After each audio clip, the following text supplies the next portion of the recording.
Sir आज का हमारा चैप्टर है थर्मोडायनेमिक्स और थर्मोकेमिस्ट्री। फिजिक्स में जितना हम थर्मोडायनेमिक्स पे, जितना हम pressure, volume, work done, heat energy, इन सारे पैरामीटर पर फोकस है।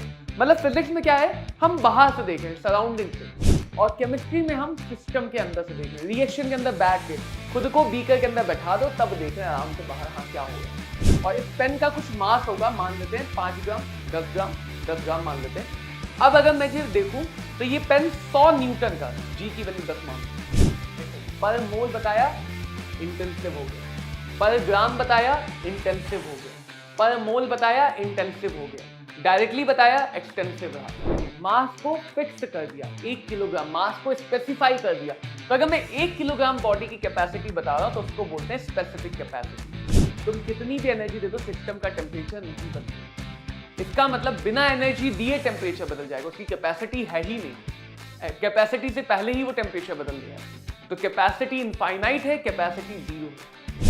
A liquid is stirred with a paddle to increase the temperature। समझना, टेम्परेचर इंटरनल एनर्जी का मेजरमेंट। टेम्परेचर चेंज हुआ तो इंटरनल एनर्जी में चेंज आया होगा, बढ़ी होगी। कुछ ना कुछ तो तुम्हें वेस्ट करना ही करना है, चाहे तुम खाली बैठ के वेस्ट करो, चाहे दीवार को घूरते हुए वेस्ट करो, चाहे इंस्टाग्राम, यूट्यूब चला के वेस्ट करो, लेकिन दिन में अपनी एनर्जी का कुछ पार्ट तुम रैंडम चीजों में वेस्ट करोगे ही करोगे। उसको तुम चाहते हुए भी जीरो नहीं करोगे। हमारी कोशिश रहनी चाहिए, खास करके thermodynamics, electrochemistry, chemical kinetics, equilibrium में, आयोनिक इक्विलिब्रियम में, 4 जगह तो बहुत ज्यादा जरूरी है अप्रोक्सीमेशन करना। लेकिन थर्मोडायनेमिक्स की कंबशन रिएक्शन तभी कहा जाएगा जब सल्फर जलने के बाद +6 मैक्सिमम स्टेट में SO3 बने। कार्बन को तभी कंबशन कहा जाएगा जब जलने के बाद +4 का CO2 बने। नाइट्रोजन के लिए कंबशन तभी कहा जाएगा जब जलने के बाद +5 मैक्सिमम स्टेट का N2O5 बना। हेलो चैंपियंस, क्या हाल चाल है? एनसीईआरटी सारांश में एक और चैप्टर के साथ आपके सामने प्रस्तुत हैं। उम्मीद करते हैं आपकी नीट की तैयारी बढ़िया से चल रही होगी। तो आज का हमारा चैप्टर क्या है? सर आज का हमारा चैप्टर है थर्मोडायनेमिक्स और थर्मोकेमिस्ट्री। ये चैप्टर फिजिक्स में भी आता है थर्मोडायनेमिक्स के नाम से, केमिस्ट्री में भी आता है थर्मोडायनेमिक्स के नाम से, दोनों में है, लेकिन दोनों का जो सेंटर ऑफ अट्रैक्शन है ना, वो बहुत अलग है। फिजिक्स में जितना हम थर्मोडायनेमिक्स पे, जितना हम pressure, volume, work done, heat energy, इन सारे पैरामीटर पर फोकस है। मतलब फिजिक्स में क्या है, हम बाहर से देख रहे हैं, सराउंडिंग से, और केमिस्ट्री में हम सिस्टम के अंदर से देख रहे हैं, रिएक्शन के अंदर बैठ के खुद को बीकर के अंदर बैठा दो, तब देख रहे हैं आराम से बाहर हाँ क्या हो रहा है। तो यहां पे हम second law of thermodynamics, enthalpy gives energy, entropy, इस पे ज्यादा फोकस रहेंगे, इस पे ज्यादा फोकस रहेंगे। बट पढ़ेंगे दोनों, चिंता मत करो, कुछ भी छुड़वाया नहीं जाएगा, दोनों पढ़ा जाएगा, थोड़े बहुत सवाल भी लगाए जाएंगे। पहले हम कुछ बेसिक टर्म्स को जल्दी जल्दी पढ़ते हुए चलते हैं, ताकि एक रिवीजन हो जाए कि क्या क्या बातें थर्मोडायनेमिक्स में आती है। थर्मोडायनेमिक्स में हमारा यूनिवर्स है, तो यूनिवर्स को हमने 2 पार्ट में डिवाइड कर लिया बच्चों। एक वो जिसके ऊपर हम ऑब्जर्वेशन कर रहे हैं अलग अलग चेंज का, और एक वो जो सिस्टम के अलावा जो भी पार्ट है। तो जिस पे हम ऑब्जर्वेशन कर रहे हैं वो सिस्टम, जिसको हटा दे, सिस्टम को हटा के बाकी जो भी यूनिवर्स बचा, पूरा अनंत यूनिवर्स, अनंत ब्रह्मांड, ये हमारा सराउंडिंग है। और सिस्टम और सराउंडिंग को जो सेपरेट करता है उसे कहेंगे बाउंड्री। सिस्टम बच्चों हमारे सामने 3 टाइप का है, ओपन सिस्टम, क्लोज्ड सिस्टम और आइसोलेटेड सिस्टम। देखो समझना, तीनों सिस्टम में डिफरेंस समझना। ये तीनों सिस्टम का जो डिफरेंस है वो एक्सचेंज के बेसिस पे किया गया कि सिस्टम सराउंडिंग के साथ मास और एनर्जी को एक्सचेंज कर पाएगा या नहीं कर पाएगा। तो ओपन मतलब खुला कंटेनर, खुले कंटेनर में तुम चाहो तो चीजों को ऐड कर सकते हो, हटा सकते हो, गर्म ठंडा भी कर सकते हो। तो ऐसा सिस्टम जो मास और एनर्जी दोनों का एक्सचेंज कर सके, ओपन सिस्टम। जैसे एक लेक हो गई, हमारे आसपास का एटमॉस्फेयर हो गया। क्लोज सिस्टम, तुमने खुले कंटेनर के ऊपर डब्बे पे ढक्कन लगा दिया, तो मास अब लेना देना बंद, जब तक ढक्कन लगाएगा कुछ हटा नहीं सकते, कुछ दे नहीं सकते, लेकिन एनर्जी अभी ठंडा गर्म अभी भी कर सकते हैं। और ऐसा सिस्टम जो पूरी तरह से आइसोलेटेड हो गया, जैसे थर्मस फ्लास्क, जो ना मास एक्सचेंज कर पाए ना एनर्जी एक्सचेंज कर पाए, यानी बाहर से हम इसे ठंडा या गर्म नहीं कर पाएंगे, जो भी काम करेंगे आइसोलेटेड सिस्टम के अंदर से कर पाएंगे। तो एक ऐसा सिस्टम जो सराउंडिंग के साथ मास और एनर्जी को अदला बदली ना कर पाए, कोई आदान प्रदान नहीं होगा, ऐसे सिस्टम को कहा गया आइसोलेटेड सिस्टम। बाउंड्री क्या होती है? बाउंड्री वो चीज होती है जो सिस्टम और सराउंडिंग को सेपरेट करती है।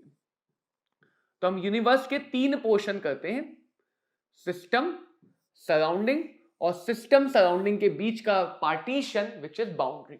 Boundary is basically partition between system and surrounding. System और सराउंडिंग के बीच का पार्टीशन बाउंड्री कहलाएगा। क्लियर? चलो अगली बात आती है कि थर्मोडायनेमिक्स मतलब जब हम सिस्टम और सराउंडिंग में हीट एक्सचेंज की बात करते हैं तो थर्मोडायनेमिक में प्रोसेस 2 तरह से होती है। एक जो इरिवर्सिबल हो, जिसको कॉमन सेंस में बच्चा ये कहता है जिसको पलटा ना जा सके, रिवर्स ना किया जा सकते, बट वो थोड़ा सा गलत होता है, और एक वो जो रिवर्सिबल हो। देखो मान लो ये पेन है और इस पेन का कुछ मास होगा, मान लेते हैं 5 ग्राम, 10 ग्राम, 10 ग्राम मान लेते हैं। अब अगर मैं ये देखूं तो ये पेन 100 न्यूटन का, जी की वैल्यू 10 मान लो, फिजिक्स गलत मत करना, तो ये 100 न्यूटन का बल, 100 न्यूटन का फोर्स मेरे हाथ पे लगा रहा है। अब अगर मैं अचानक से 500 न्यूटन का बल लगा दूं ऊपर की तरफ, क्या होगा? झटके से ऊपर आया। 500 न्यूटन का बल लगाए तुरंत ऊपर आएगा, आएगा ना? तो अगर एक प्रोसेस को कराते समय जो फोर्स, बहुत सारे फोर्स में से कोई भी जितने फोर्स प्रोसेस को कराने में हेल्प करें वो ड्राइविंग है, और वो फोर्स जो प्रोसेस को अपोज करे, जो प्रोसेस को होने से रोक रहे हैं, अपोजिंग फोर्स है, उसके कंपैरिजन में बहुत ज्यादा होता है। बहुत ज्यादा होने की वजह से फास्ट होता है, बहुत ज्यादा होने की वजह से फास्ट होता है। फास्ट होगा तो नंबर ऑफ स्टेप भी लिमिटेड है। जैसे मान लो मुझे इस पेन को यहां से यहां लेके आना है, एक फोर्स लगाया, दूसरा फोर्स लगाया, फटाफट ले आया, तो ये हमेशा फाइनाइट स्टेप में होगा, क्योंकि इसको मौका ही नहीं मिला, इसको मौका ही नहीं मिला वापस आने का, इसलिए ये इक्विलिब्रियम हमेशा रिवर्सिबल प्रोसेस में आता है। वापस आने का मौका नहीं मिला तो इक्विलिब्रियम अटेन नहीं करता है, और ज्यादातर नेचुरल प्रोसेस, तूफान आएगा तो तेजी से आएगा, सुनामी आएगी, बाढ़ आएगी, तेजी से आएगा, हवा चलेगी तेजी से ही बहेगी, क्योंकि इनको वापस डायरेक्शन बदल पाना, अब हवा चल रही है तो हमने पंखा खोल के रख दिया सामने, तो क्या वो हवा की डायरेक्शन बदल पाएगा? नहीं बदल पाएगा। तो नेचुरल प्रोसेस जो है उनमें, क्योंकि ड्राइविंग फोर्स नेचुरल फोर्स है, और नेचुरल फोर्स बहुत स्ट्रांग होते हैं, बहुत पावरफुल होते हैं, तो इसलिए नेचुरल प्रोसेस हमेशा इरिवर्सिबल होती है। थर्मोडायनेमिक के अंदर जितनी भी प्रोसेस है वो 2 ही टाइप के, बाकी जो तुम पढ़ते हो आइसोथर्मल, वो करने के तरीके हैं, पाथ अलग बात है, प्रोसेस अलग बात है। तो प्रोसेस हमारे सामने 2 ही तरह की। रिवर्सिबल में क्या है? 10 ग्राम का पेन, 100 न्यूटन, मैंने 100.01 का फोर्स लगाया, थोड़ा सा ऊपर आया, तुम्हें पता नहीं चला ऊपर आया, फिर थोड़ा सा और फोर्स लगाया, थोड़ा सा ऊपर आया, फिर थोड़ा सा और फोर्स लगाया, थोड़ा सा ऊपर आया, तो बहुत धीरे धीरे धीरे धीरे ऊपर आ रहा है। क्यों? क्योंकि ड्राइविंग फोर्स बहुत ज्यादा बड़ा नहीं है, अपोजिंग फोर्स थोड़ा सा बड़ा है, इन्फिनिटेसिमली स्मॉल अमाउंट बड़ा है, इसलिए ऐसी प्रोसेस स्लो होगी। इनको करने में नंबर ऑफ स्टेप काउंट नहीं कर पाएंगे कितने स्टेप में हुआ, ये हमेशा इक्विलिब्रियम अटेन करेंगे, और यहां पे जो वर्क डन मिलता है वो मैक्सिमम मिलता है। इस बात को ध्यान रखना, रिवर्सिबल प्रोसेस में मिलने वाला वर्क डन मैक्सिमम होता है। अगर बात की जाए स्टेट फंक्शन की, तो किसी भी थर्मोडायनेमिक प्रॉपर्टी को हम गैसियस सिस्टम पढ़ते हैं, गैसियस सिस्टम हम यहां पे पढ़ते हैं, ठीक है। और गैसियस सिस्टम में बच्चों हम गैसियस सिस्टम को डिफाइन करते हैं प्रेशर, वॉल्यूम, मोल और टेम्परेचर, जो हमने स्टेट्स ऑफ मैटर में देखा था, इनको हम कहते हैं स्टेट वेरिएबल। क्या कहते हैं? State variables. तो अगर कोई ऐसी प्रॉपर्टी है जो इस बात पे तो डिपेंड करती है कि हम कहां से कहां गए, लेकिन इस बात पे डिपेंड नहीं करती कि हम कैसे गए, पाथ पे डिपेंड नहीं करती है, उनको कहा गया स्टेट फंक्शन। 4 स्टेट फंक्शन यहां पे पढ़े जाएंगे। इंटरनल एनर्जी जो E या फिर U से दिखाया जाएगा, enthalpy, heat content of the system जो H से दिखाया जाएगा, सारे स्टेट फंक्शन कैपिटल लेटर से दिखाते हैं। Gives energy, gives free energy, सबके मतलब एक एक करके समझेंगे, अभी आगे आते जाएंगे, कैपिटल G से दिखाते हैं। और एंट्रोपी, रैंडमनेस जो दिखाता है, इसको S से दिखाते हैं। तो ये चार बच्चों हमारे यहां पे स्टेट फंक्शन आते हैं। स्टेट फंक्शन का मतलब ये हमेशा उन बातों पे डिपेंड करेंगे कि हम कहां से कहां गए, स्टेट पे डिपेंड करेंगे, लेकिन इस बात पे डिपेंड नहीं करेगा कि हम कैसे गए। हम टेम्परेचर कांस्टेंट रख के गए, हम प्रेशर कांस्टेंट रख के गए, हम हीट जीरो रख के गए, हम कैसे जा रहे हैं इस बात पे डिपेंड नहीं करता है। इसीलिए ये बात अब काम की है। तुम हर प्रॉपर्टी के लिए बहुत सारे फॉर्मूले पढ़ोगे और उस वजह से कंफ्यूजन में भी आते हैं। बच्चों को कंफ्यूजन होता है कि कौन सा फॉर्मूला कहां लगे। तो स्टेट फंक्शन में क्या, पाथ से मतलब नहीं है, यानी एक पाथ का फॉर्मूला दूसरी जगह लगाया जा सकता है, एक पाथ का फॉर्मूला दूसरी जगह लगा सकते हैं, दूसरे पाथ का फॉर्मूला पहली जगह लगा सकते हैं। इसको इस बात से मतलब नहीं है कि कौन से पाथ का फॉर्मूला तुम कहां पे लगा रहे हो। तो स्टेट फंक्शन के लिए फॉर्मूले जनरल होते हैं, यूनिवर्सल फॉर्मूले होते हैं जो हर जगह एप्लीकेबल है, हर जगह एप्लीकेबल होते हैं।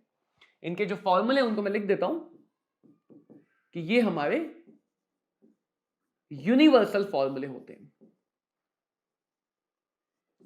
ठीक है। ऐसे अगर हम बात करें बच्चों पाथ फंक्शन की, तो ऐसे फंक्शन देखो स्टेट पे डिपेंड करेगा। कई बार बच्चे कंफ्यूजन में बोल देते हैं पाथ फंक्शन स्टेट पे डिपेंड नहीं करता है। ऐसा कोई प्रॉपर्टी नहीं जो जहां से जाए वहां गए इन बातों पे डिपेंड ना करे। तो स्टेट पे तो डिपेंड करेगा ही करेगा, स्टेट के साथ साथ पाथ पे भी डिपेंड कर जाता है।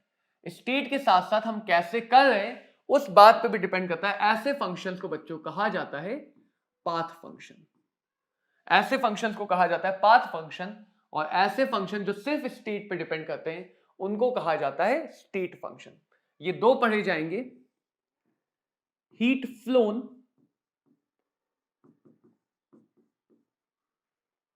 और वर्क डन।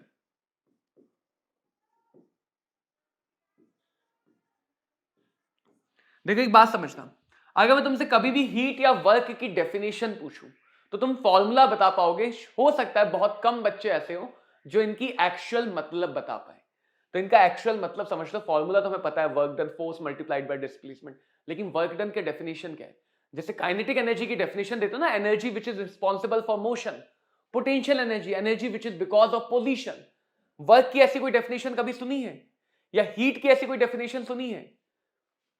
तो देखो ये दोनों, जैसे पूरी की पूरी थर्मोडायनेमिक्स में हम क्या कहते हैं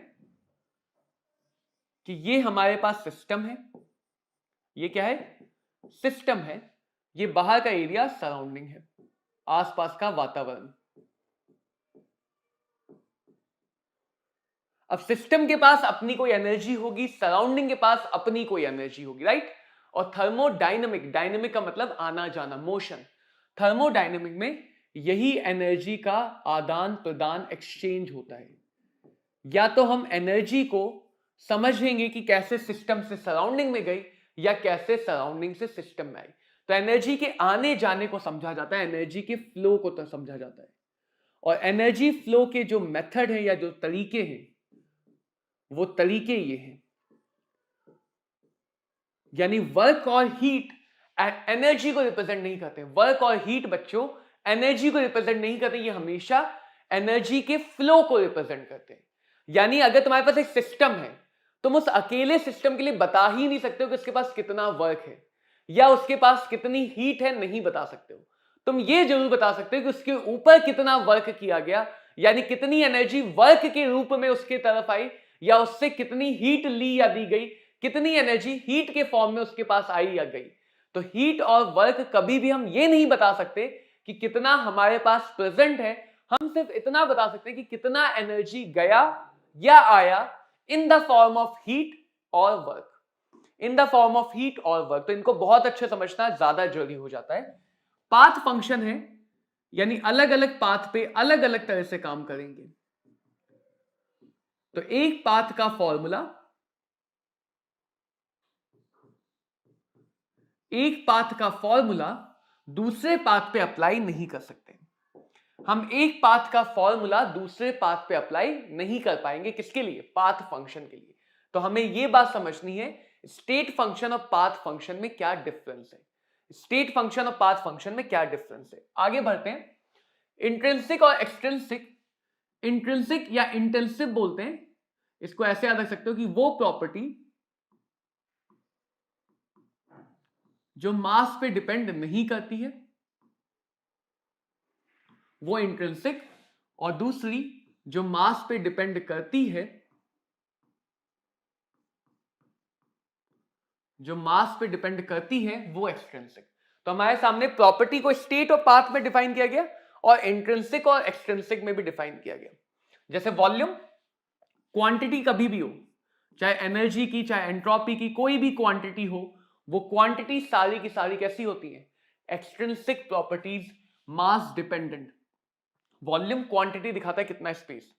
अगर किसी भी क्वांटिटी को मोल से डिफाइन कर दो, पर मोल ले लो, तो ये सब हो जाती है इंट्रिंसिक। पहचानने का तरीका ऐसा है जिनको तुम ऐड नहीं कर सको।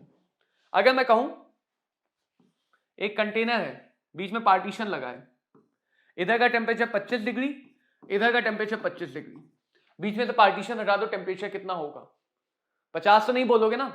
मान लो एक कमरा है तुम्हारा, उसमें पार्टीशन लगा दिया, इधर भी 25 डिग्री, उधर भी 25 डिग्री, बीच से पार्टीशन हटा दो, तब भी क्या बोलोगे? Temperature 25 degree. तो जो ऐड नहीं होती वो सारी की सारी क्या है? इंटेंसिव, सारी की सारी इंटेंसिव। या फिर अगर मैं वॉल्यूम की बात करूं, यहां पे 5 लीटर, यहां पे 2 लीटर, पार्टीशन हटा दोगे तो कितना बोलोगे? 7 लीटर। वॉल्यूम कितनी बोलोगे? 7 लीटर। तो जिनको तुम ऐड कर सकते हो, जिनको तुम ऐड कर सकते हो, वो हो गई एक्सटेंसिव, वो हो गई एक्सटेंसिव। अगर तुम दो एक्सटेंसिव को डिवाइड करते हो, दो एक्सटेंसिव को डिवाइड करते हो, जैसे मास बाय वॉल्यूम, तो वो भी मास डिपेंडेंट, वो भी मास डिपेंडेंट, डिपेंडेंस कट जाएगा, डेंसिटी डिपेंडेंस कट जाएगा, तो दो इंट्रिंसिक को डिवाइड करने पे भी वो क्या बन जाता है? एक्सट्रिंसिक। तो किसी भी एक्सट्रिंसिक को अगर मास से डिवाइड कर दो, किसी भी एक्सट्रिंसिक को अगर मास से डिवाइड कर दो, तो देखो ऊपर भी मास डिपेंडेंट, नीचे का मास कट जाएगा। कोई भी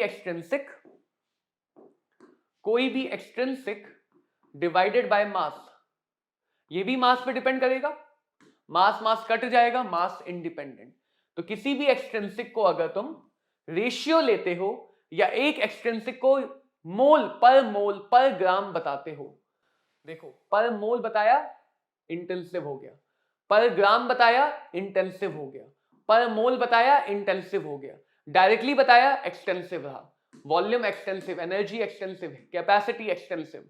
तो किसी भी एक्सटेंसिव को अगर तुम क्वांटिटी से डिवाइड कर दोगे, तो वो भी कैसा बन जाएगा? इंटेंसिव। वो भी कैसा बन जाएगा? इंटेंसिव। अब बच्चों बात कर लेते हैं वर्क और हीट की। वर्क और हीट की, वर्क और हीट से पहले एक छोटी सी बात और कर लेते हैं, जिसको बोलते हैं साइन कन्वेंशन। क्या बोलते हैं? Sign convention. थोड़ा सा ध्यान से समझना, क्योंकि थर्मोडायनेमिक्स में यह बात मैटर करती है कि जो तुम क्वेश्चन सॉल्व कर रहे हो, वो तुमसे किस सेक्शन में पूछा गया है। फिजिक्स और केमिस्ट्री के साइन कन्वेंशन अलग हैं, तो ये बात मैटर करती है कि अगर तुम फिजिक्स का क्वेश्चन कर रहे हो, तो हो सकता है जो आंसर पॉजिटिव में आ रहा हो, सेम वैल्यू सेम डेटा के साथ उसी क्वेश्चन का आंसर केमिस्ट्री में नेगेटिव बोला जाए। क्योंकि फिजिक्स में हम सराउंडिंग पे बैठे होते हैं, केमिस्ट्री में हम सिस्टम के अंदर हैं, केमिस्ट्री में हम यहां से देख रहे हैं। तो जो भी चीज बाहर गई, जो भी चीज बाहर गई, work done by the system, heat given by the system, useful work done by the system, जो भी चीज बाहर गई वो हमारे लिए लॉस है, और जो हमारे लिए लॉस है वो हम नेगेटिव साइन लेंगे। Work done by the system यानी सिस्टम खुद से वर्क कर रहा है, बाहर दे रहा है एनर्जी, एनर्जी बाहर दे रहा है, तो यानी work done by the system negative. वही फिजिक्स में work done by the system positive, क्योंकि सराउंडिंग के लिए फायदा है वो। तो जो चीज सिस्टम का लॉस है वो केमिस्ट्री में नेगेटिव, जो चीज सराउंडिंग का लॉस है वो फिजिक्स में नेगेटिव। तो फिजिक्स में तुम सराउंडिंग पे बैठ के देखते हो, केमिस्ट्री में तुम सिस्टम में बैठ के देखते हो। जो भी चीज सराउंडिंग से सिस्टम में आई, work done on the system, system को दिया गया एनर्जी, वर्क मतलब एनर्जी का बहना, हीट मतलब एनर्जी का बहना, तो work done by the system, work done on the system positive, heat given to the system positive, useful work done on the system positive. तो ये हो गया हमारा साइन कन्वेंशन, इसको हम बोलते हैं साइन कन्वेंशन। अब बात करते हैं वर्क और हीट की। देखो वर्क क्या है? वर्क बेसिकली दो चीजों से मिलकर बना होता है, एक को बोलते हैं इंटेंसिटी फैक्टर और एक को बोलते हैं कैपेसिटी फैक्टर। ठीक है, इतना डेप्थ में नहीं जाओगे तो भी चलेगा। जैसे तुमने फिजिक्स में पढ़ा है work done force dot dx, F dot dx का इंटीग्रेशन, राइट। देखो फोर्स लगाया तो फोर्स कितना लगाया, कम लगाया, ज्यादा लगाया, वो डिफाइन करेगा वर्क की इंटेंसिटी क्या है, उसे बोलते हैं इंटेंसिटी। फोर्स लगाने से इफेक्ट क्या आया, इंटेंसिटी का इफेक्ट कहलाता है कैपेसिटी। फोर्स लगाया तो ऑब्जेक्ट डिस्प्लेस हुआ तो वो डिस्प्लेसमेंट। जो थर्मोडायनेमिक में वर्क पढ़ा जाता है वो पढ़ा जाता है प्रेशर वॉल्यूम वर्क। तो यहां पे हम फोर्स की जगह प्रेशर कर देते हैं, फोर्स बाय एरिया से, और वॉल्यूम की डिस्प्लेसमेंट की जगह एरिया को इन्वॉल्व करके वॉल्यूम चेंज ले लेते हैं। इसकी भी एसआई यूनिट क्या होगी, जूल। बस इतना है कि सारे फॉर्मूले फिजिक्स वाले थे, केमिस्ट्री में साइन कन्वेंशन अलग है, तो हम माइनस साइन सबके आगे लगा देंगे। तो थर्मोडायनेमिक के वर्क को कहा जाता है प्रेशर वॉल्यूम वर्क। यानी जहां भी तुम चाहो वर्क डन के लिए ये जनरल फॉर्मूला लगा सकते हो, ये जनरल फॉर्मूला है वर्क डन का। अगर किसी भी प्रोसेस में, कैसी भी प्रोसेस हो, आइसोथर्मल, आइसोबारिक, आइसोकॉरिक, किसी भी प्रोसेस में अगर प्रेशर कांस्टेंट है, चाहे वो रिवर्सिबल हो चाहे इरिवर्सिबल हो, प्रेशर कांस्टेंट है तो इंटीग्रेशन के बाहर आ जाएगा, तो वर्क डन बन जाएगा उस पर्टिकुलर प्रोसेस के लिए माइनस पी एक्सटर्नल, क्योंकि एक्सटर्नल प्रेशर जो वर्क करवाता है, इंटू डीवी बन जाएगा delta we, minus P external delta we. तो ये वाला वर्क डन हम यहां पे देखेंगे। ठीक है, हीट की बात कर लूं तो हीट का मतलब होता है वो एनर्जी जो टेम्परेचर की वजह से फ्लो करती है। इसको तीन तरह से लिखते हैं, C delta T, M S delta T C की जगह, और N C M delta T. देखो कैसे क्या समझना है, एस सी का मतलब क्या है, सी को बोलते हैं total heat capacity.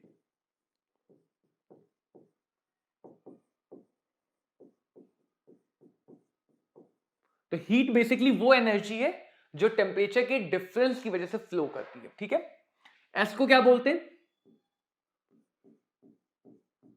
Specific heat capacity.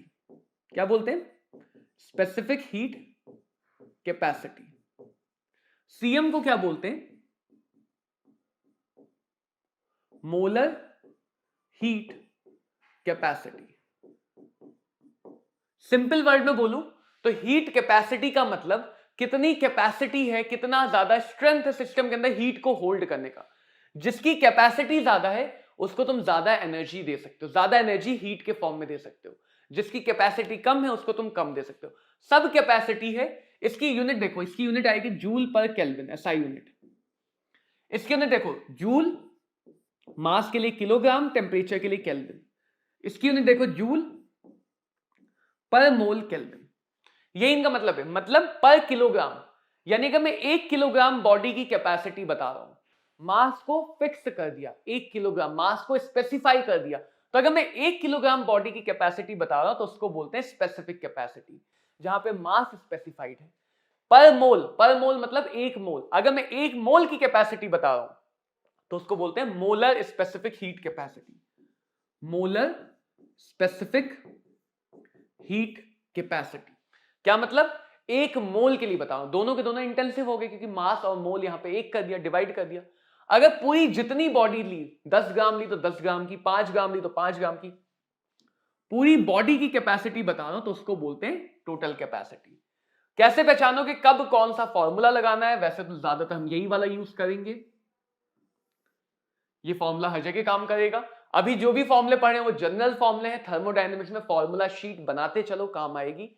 अगर यूनिट में मास आ रहा है तो मास से मल्टीप्लाई, मोल आ रहा है मोल से मल्टीप्लाई, कुछ नहीं आ रहा है तो किसी चीज से मल्टीप्लाई नहीं, कुछ नहीं आ रहा है तो किसी चीज से मल्टीप्लाई नहीं। तो टोटल हीट कैपेसिटी का मतलब कितनी हीट चाहिए किसी भी बॉडी का टेम्परेचर 1 बढ़ाने के लिए, कितनी हीट चाहिए मास 1 किलोग्राम या 1 ग्राम है उसका टेम्परेचर बढ़ाने के लिए, और मोलर का मतलब कितनी हीट चाहिए अगर 1 मोल बॉडी है, 1 मोल का टेम्परेचर 1 बढ़ाने के लिए, तो यहां पे टोटल बात होगी, कितना भी अमाउंट ले लो, यहां पे अमाउंट मास हमेशा 1 होना चाहिए, यहां पे अमाउंट में मोल हमेशा 1 होना चाहिए, मोल हमेशा 1 होना चाहिए। देखो क्यू हमारा पाथ फंक्शन है, क्यू कैसा फंक्शन है, क्यू है हमारा पाथ फंक्शन, यानी अलग अलग रास्तों पे क्यू की वैल्यू अलग अलग आएगी। अगर क्यू पाथ फंक्शन है तो सी एस सी एम, क्योंकि बाकी तो स्टेट वेरिएबल है। अगर अलग अलग रास्तों पे क्यू अलग अलग है तो अलग अलग रास्तों पे कैपेसिटी भी अलग अलग होगी। तो ये जितनी भी कैपेसिटी है ये सब के सब पाथ फंक्शन होती है। ये जितनी भी कैपेसिटी है ये सब के सब क्या होती है, पाथ फंक्शन। हम इसको लेके चलेंगे, बट जैसे इसके लिए समझ रहे हो वैसे तुम इसके लिए और वैसे तुम इसके लिए समझ सकते हो, ठीक है बात। बट हम लेके किसको चलेंगे, मोल वाले को। मोल वाले को मास में कैसे बदलना है, मोलर मास की मदद से। मोल वाले को टोटल में कैसे बदलना है, मोल की मदद से, वो तुम्हें पता है। मोल से मल्टीप्लाई कर दो तो टोटल बन जाएगा, मोलर मास से डिवाइड कर दो तो मास वाले बन जाएगा, ठीक है। देखो Q बराबर NCM डेल्टा टी, है ना। मान लो मैं 4 तुम्हें पाथ समझा लेता हूं यहीं पे। आइसोथर्मल,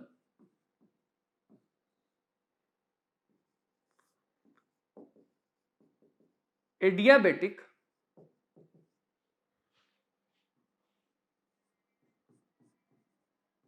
आइसोबारिक, आइसोबारिक और आइसोकोरिक। मान लो बच्चों हम इन 4 पाथ की बात कर रहे हैं, इन 4 रास्तों की बात कर रहे हैं। आइसोथर्मल मतलब एक ऐसा पाथ जिसपे टेम्परेचर कांस्टेंट है लेकिन हीट फ्लो हो सकती है। सिर्फ टेम्परेचर तो कांस्टेंट है लेकिन हीट फ्लो हो सकती है। एडियाबेटिक उस पाथ को बोलते हैं जहां पे हीट फ्लो 0 है लेकिन वर्क डन करा के भी हम टेम्परेचर को बदल सकते हैं, यानी टेम्परेचर चेंज हो सकता है। आइसोबारिक मतलब जहां पे प्रेशर कांस्टेंट है। क्या कांस्टेंट है, प्रेशर।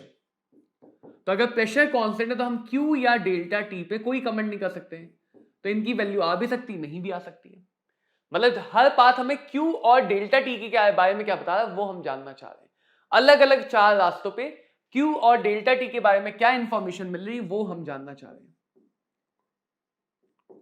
अगर वॉल्यूम कांस्टेंट है तो भी हम हीट या डेल्टा टी पे कमेंट नहीं कर सकते। डेल्टा टी पे कमेंट हम सिर्फ 2 ही जगह कर पाए। आइसोथर्मल में पता है टेम्परेचर नहीं बदलेगा तो चेंज इन टेम्परेचर 0 होगा। एडियाबेटिक में पता है हीट फ्लो नहीं होता। एडियाबेटिक का मतलब ही ऐसी प्रोसेस जहां पे हीट फ्लो 0, तो वहां के लिए क्यू 0 होगा। देखो यहां से क्या आएगा, molar specific heat capacity Q by N delta T. तो अगर यहां पे देखा जाए तो यहां पे Q 0 नहीं है, डेल्टा टी 0 है, डेल्टा टी 0 तो Cm की वैल्यू हो जाएगी इनफाइनाइट। यानी आइसोथर्मल पाथ पे Cm डिफाइन नहीं किया जा सकता, और जब तक Cm डिफाइन होगा ये फॉर्मूला अप्लाई नहीं होगा। तो इसलिए आइसोथर्मल पाथ पे हम ये फॉर्मूला नहीं लगा पाते। मैंने बताया अभी अभी पाथ फंक्शन के लिए हर अलग पाथ पे फॉर्मूला अलग अलग आएगा, हर अलग पाथ पे फॉर्मूला अलग आएगा। अगर मैं एडियाबेटिक की बात करूं, Q 0 है, ये 0 नहीं, तो Cm की वैल्यू कितनी आएगी, 0। तो एडियाबेटिक पे तुम्हें Q निकालने की जरूरत भी नहीं क्योंकि Q तुम्हें पहले से पता है 0, और वहां पे स्पेसिफिक हीट का भी कोई सेंस नहीं बनेगा, उसका भी मतलब 0। इसका मतलब अगर बोलें तो तुम कितनी भी एनर्जी दे दो, तुम कितनी भी एनर्जी दे दो, सिस्टम का टेम्परेचर नहीं बदलेगा। इसका मतलब बिना एनर्जी दिए टेम्परेचर बदल जाएगा, उसकी कैपेसिटी है ही नहीं, कैपेसिटी से पहले ही वो टेम्परेचर बदल दिया है। तो कैपेसिटी इनफाइनाइट है, कैपेसिटी 0 है। यहां पे देखें तो दोनों नॉन 0 है, तो कुछ वैल्यू आएगी, कुछ डेफिनेट वैल्यू आएगी। यहां पे भी देखें दोनों नॉन 0 है, कुछ डेफिनेट वैल्यू आएगी। तो देख सकते हो अलग अलग पाथ पे स्पेसिफिक कैपेसिटी या अलग अलग हीट कैपेसिटी की वैल्यू अलग अलग आती है, इसलिए इन्हें भी पाथ फंक्शन कहते हैं। और इसीलिए कांस्टेंट प्रेशर वाले Cm को बोल देते हैं Cp।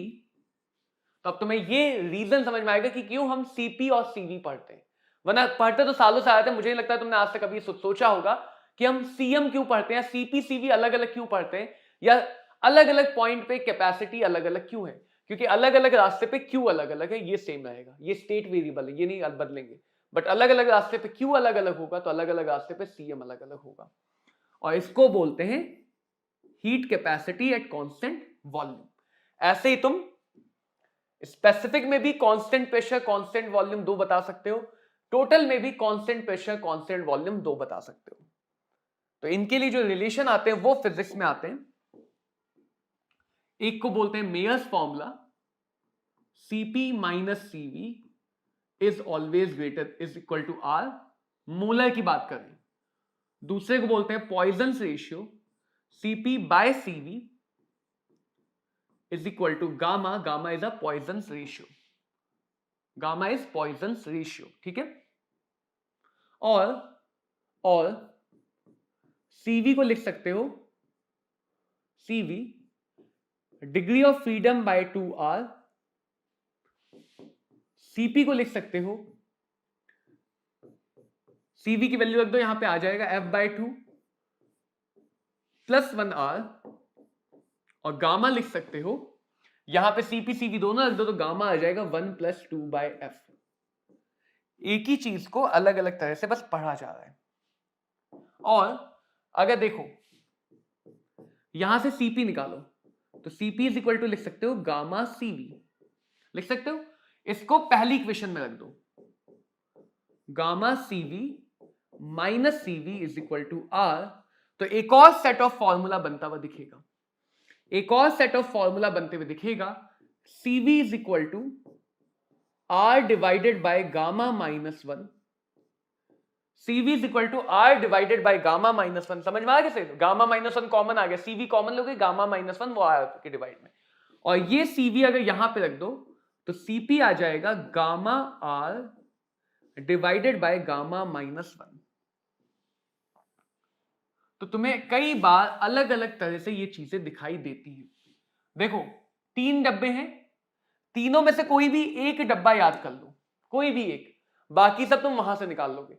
मतलब सीपी सीवी गामा 3 चीजें हैं, एक चीज पता है तो बाकी निकल आएंगे। देखो अगर तुम्हें गामा पता है, गामा से डिग्री ऑफ फ्रीडम, फ्रीडम से फ्रीडम, फ्रीडम से फ्रीडम, हो गया फ्री। अगर तुम्हें गामा पता है तो गामा से सीवी, सीवी से सीपी। अगर तुम्हें गामा पता है, गामा से रेशियो, रेशियो की मदद से सीपी सीवी दोनों। तो कोई भी एक अगर पता है सीपी सीवी और गामा में से, तो बाकी तुम निकाल सकते हो, बाकी निकाल सकते हो। डिग्री ऑफ फ्रीडम का क्या सिनेरियो है? अगर तुम्हारे पास मोनो एटॉमिक गैस है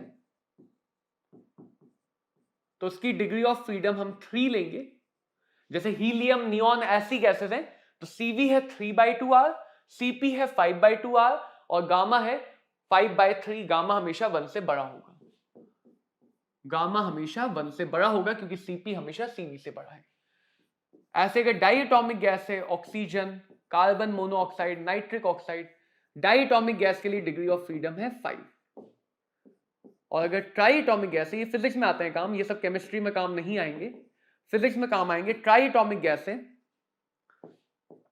तो ट्राई एटॉमिक लीनियर गैस के लिए डिग्री ऑफ फ्रीडम 5 है।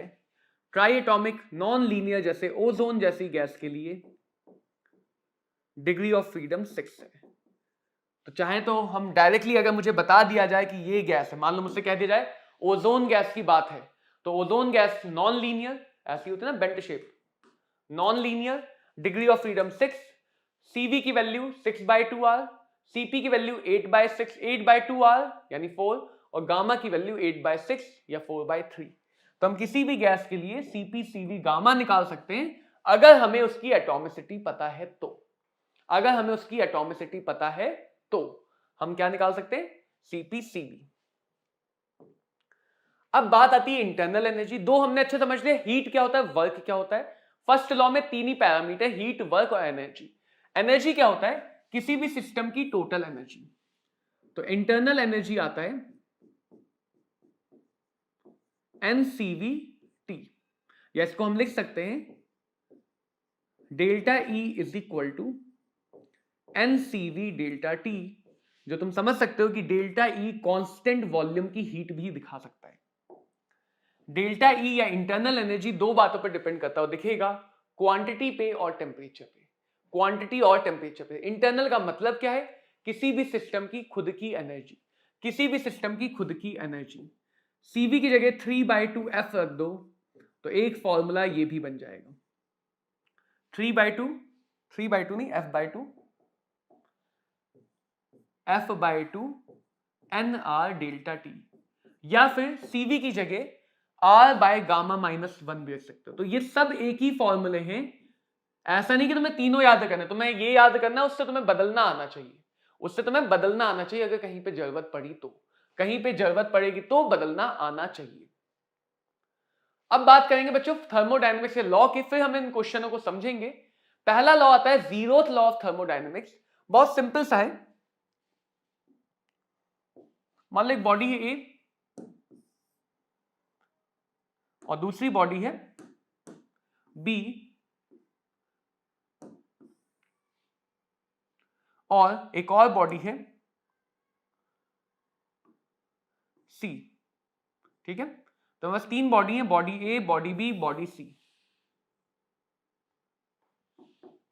जीरोथ लॉ कहता है कि अगर बॉडी ए दो बॉडी के साथ थर्मल इक्विलिब्रियम में है, यानी ए और बी आपस में थर्मल इक्विलिब्रियम में है, ए और सी आपस में थर्मल इक्विलिब्रियम में है, तो बी और सी भी जब कांटेक्ट में रखे जाएंगे तो आपस में थर्मल इक्विलिब्रियम में होंगे। ये कहता है जीरोथ लॉ। सिंपल सी बात बोलूं, अगर ए बी के बराबर है, ए सी के बराबर है, तो सिंपल सा मैथ्स कहता है कि बी और सी भी क्या होंगे? बराबर होंगे। थर्मल इक्विलिब्रियम का मतलब अगर दो बॉडी कांटेक्ट में रखी जाए और उनमें कोई भी एनर्जी का फ्लो ना हो, और ऐसा कब होगा? ऐसा कब होगा? जब दोनों बॉडी के टेम्परेचर बराबर हो। एनर्जी का फ्लो कब होता है? हीट का फ्लो कब होता है? जब टेम्परेचर ज्यादा कम होता है, तो ज्यादा वाले से कम वाले की तरफ। तो अगर इसका टेम्परेचर T1 है, इसका टेम्परेचर T2 है, इसका टेम्परेचर T3 है, तो थर्मल इक्विलिब्रियम होने के लिए T1 T2 बराबर होने चाहिए। थर्मल इक्विलिब्रियम में होने के लिए T1 T2 बराबर होंगे, तो T1 T3 भी बराबर होंगे थर्मल इक्विलिब्रियम में। अब T1 दोनों के बराबर है, तो ये दोनों आपस में भी क्या होंगे? बराबर में होंगे। तो बहुत बेसिक सा लॉ इसलिए बोला गया जीरोथ लॉ। बहुत सिंपल सी बात है कि अगर तुम इधर छू रहे हो, उधर छू रहे हो, दोनों थर्मल इक्विलिब्रियम में, तो वो दोनों आपस में छुएंगे तो भी थर्मल इक्विलिब्रियम में रहेंगे, तो भी थर्मल इक्विलिब्रियम में रहेंगे। सिर्फ हमें पढ़ना होता है इस लॉ को। इसका प्रैक्टिकल एप्लीकेशन इतना ऑब्वियस है कि हम उसे नजरअंदाज कर देते हैं। हम उसे अप्लाई कर रहे हैं बहुत बार, लेकिन फिर भी हम नजरअंदाज कर देते हैं। काम का लॉ है first law of thermodynamics, which is energy conservation. Which is energy conservation, कि हम एनर्जी को ना ही क्रिएट कर सकते हैं ना ही डिस्ट्रॉय कर सकते हैं। मान लो एक सिस्टम है, हमारे पास क्या है? लेट्स से एक सिस्टम है। अगर मैंने इसको Q amount of energy the, W amount of work दिया, तो एनर्जी क्रिएट डिस्ट्रॉय तो होगी नहीं। तो जितनी एनर्जी हमने सिस्टम को दी, वो सिस्टम की इंटरनल एनर्जी को बदल देगा। तो ये होता है फर्स्ट लॉ का मैथमेटिकल फॉर्म। कभी भी पूछा जाए फर्स्ट लॉ क्या है, तो फर्स्ट लॉ ये इक्वेशन नहीं है। फर्स्ट लॉ ये इक्वल टू का साइन है। फर्स्ट लॉ एनर्जी कंजर्वेशन है। केमिस्ट्री में हम ये वाली इक्वेशन लेते हैं, बट अगर फिजिक्स में जाओगे तो फिजिक्स की इक्वेशन ये है, क्योंकि फिजिक्स में वर्क डन का साइन अलग होता है, तो वर्क डन आ जाता है इधर की तरफ। तो ध्यान रखना कि कहां पे तुम्हें कौन सी इक्वेशन लगानी है।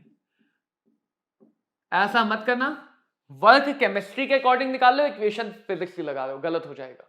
या वर्क फिजिक्स के अकॉर्डिंग निकाल लो, इक्वेशन फिर केमिस्ट्री की लगा लो, तो भी गलत हो जाएगा। तो एक इक्वेशन या एक कॉन्सेप्ट पे टिके रहो। केमिस्ट्री वाला करो तो केमिस्ट्री वाला ही निकालो, आंसर सही आएगा। फिजिक्स वाला करो तो फिजिक्स वाला ही निकालो, आंसर सही आएगा। लेकिन दोनों को मिक्स मत कर देना, वरना गड़बड़ हो जाएगी। दोनों को मिक्स मत कर देना, वरना गड़बड़ होगी। तो ये हमारा होता है बेसिक सा फर्स्ट लॉ ऑफ थर्मोडायनेमिक्स। जरा देखो इस क्वेश्चन को देखो, इनमें से कौन सा स्टेट फंक्शन नहीं है? Q और W पाथ फंक्शन है। दो पाथ फंक्शन का एडिशन या सब्ट्रैक्शन स्टेट फंक्शन हो सकता है, क्योंकि Q और W फर्स्ट लॉ के अकॉर्डिंग किसके बराबर होते हैं? Internal energy, which is a state function. Internal energy is a state function. Q अकेला पाथ फंक्शन, W अकेला पाथ फंक्शन, दो स्टेट फंक्शन का प्लस माइनस नया स्टेट फंक्शन ही आएगा, दो स्टेट फंक्शन का प्लस माइनस स्टेट फंक्शन ही आएगा। तो आंसर होगा 2 and 3। तो क्या कहना चाह रहा हूं मैं कि अगर पाथ फंक्शंस हैं उनको प्लस माइनस करते हो तो जो नया फंक्शन आएगा वो पाथ हो सकता है और वो स्टेट हो सकता है, दोनों हो सकते हैं। लेकिन अगर स्टेट फंक्शन है यानी स्टेट डिपेंडेंट, इनको अगर तुम प्लस माइनस करते हो तो जो नया फंक्शन आएगा वो स्टेट फंक्शन ही आएगा, नया फंक्शन जो आएगा वो स्टेट फंक्शन ही आएगा, वो पाथ फंक्शन नहीं आएगा।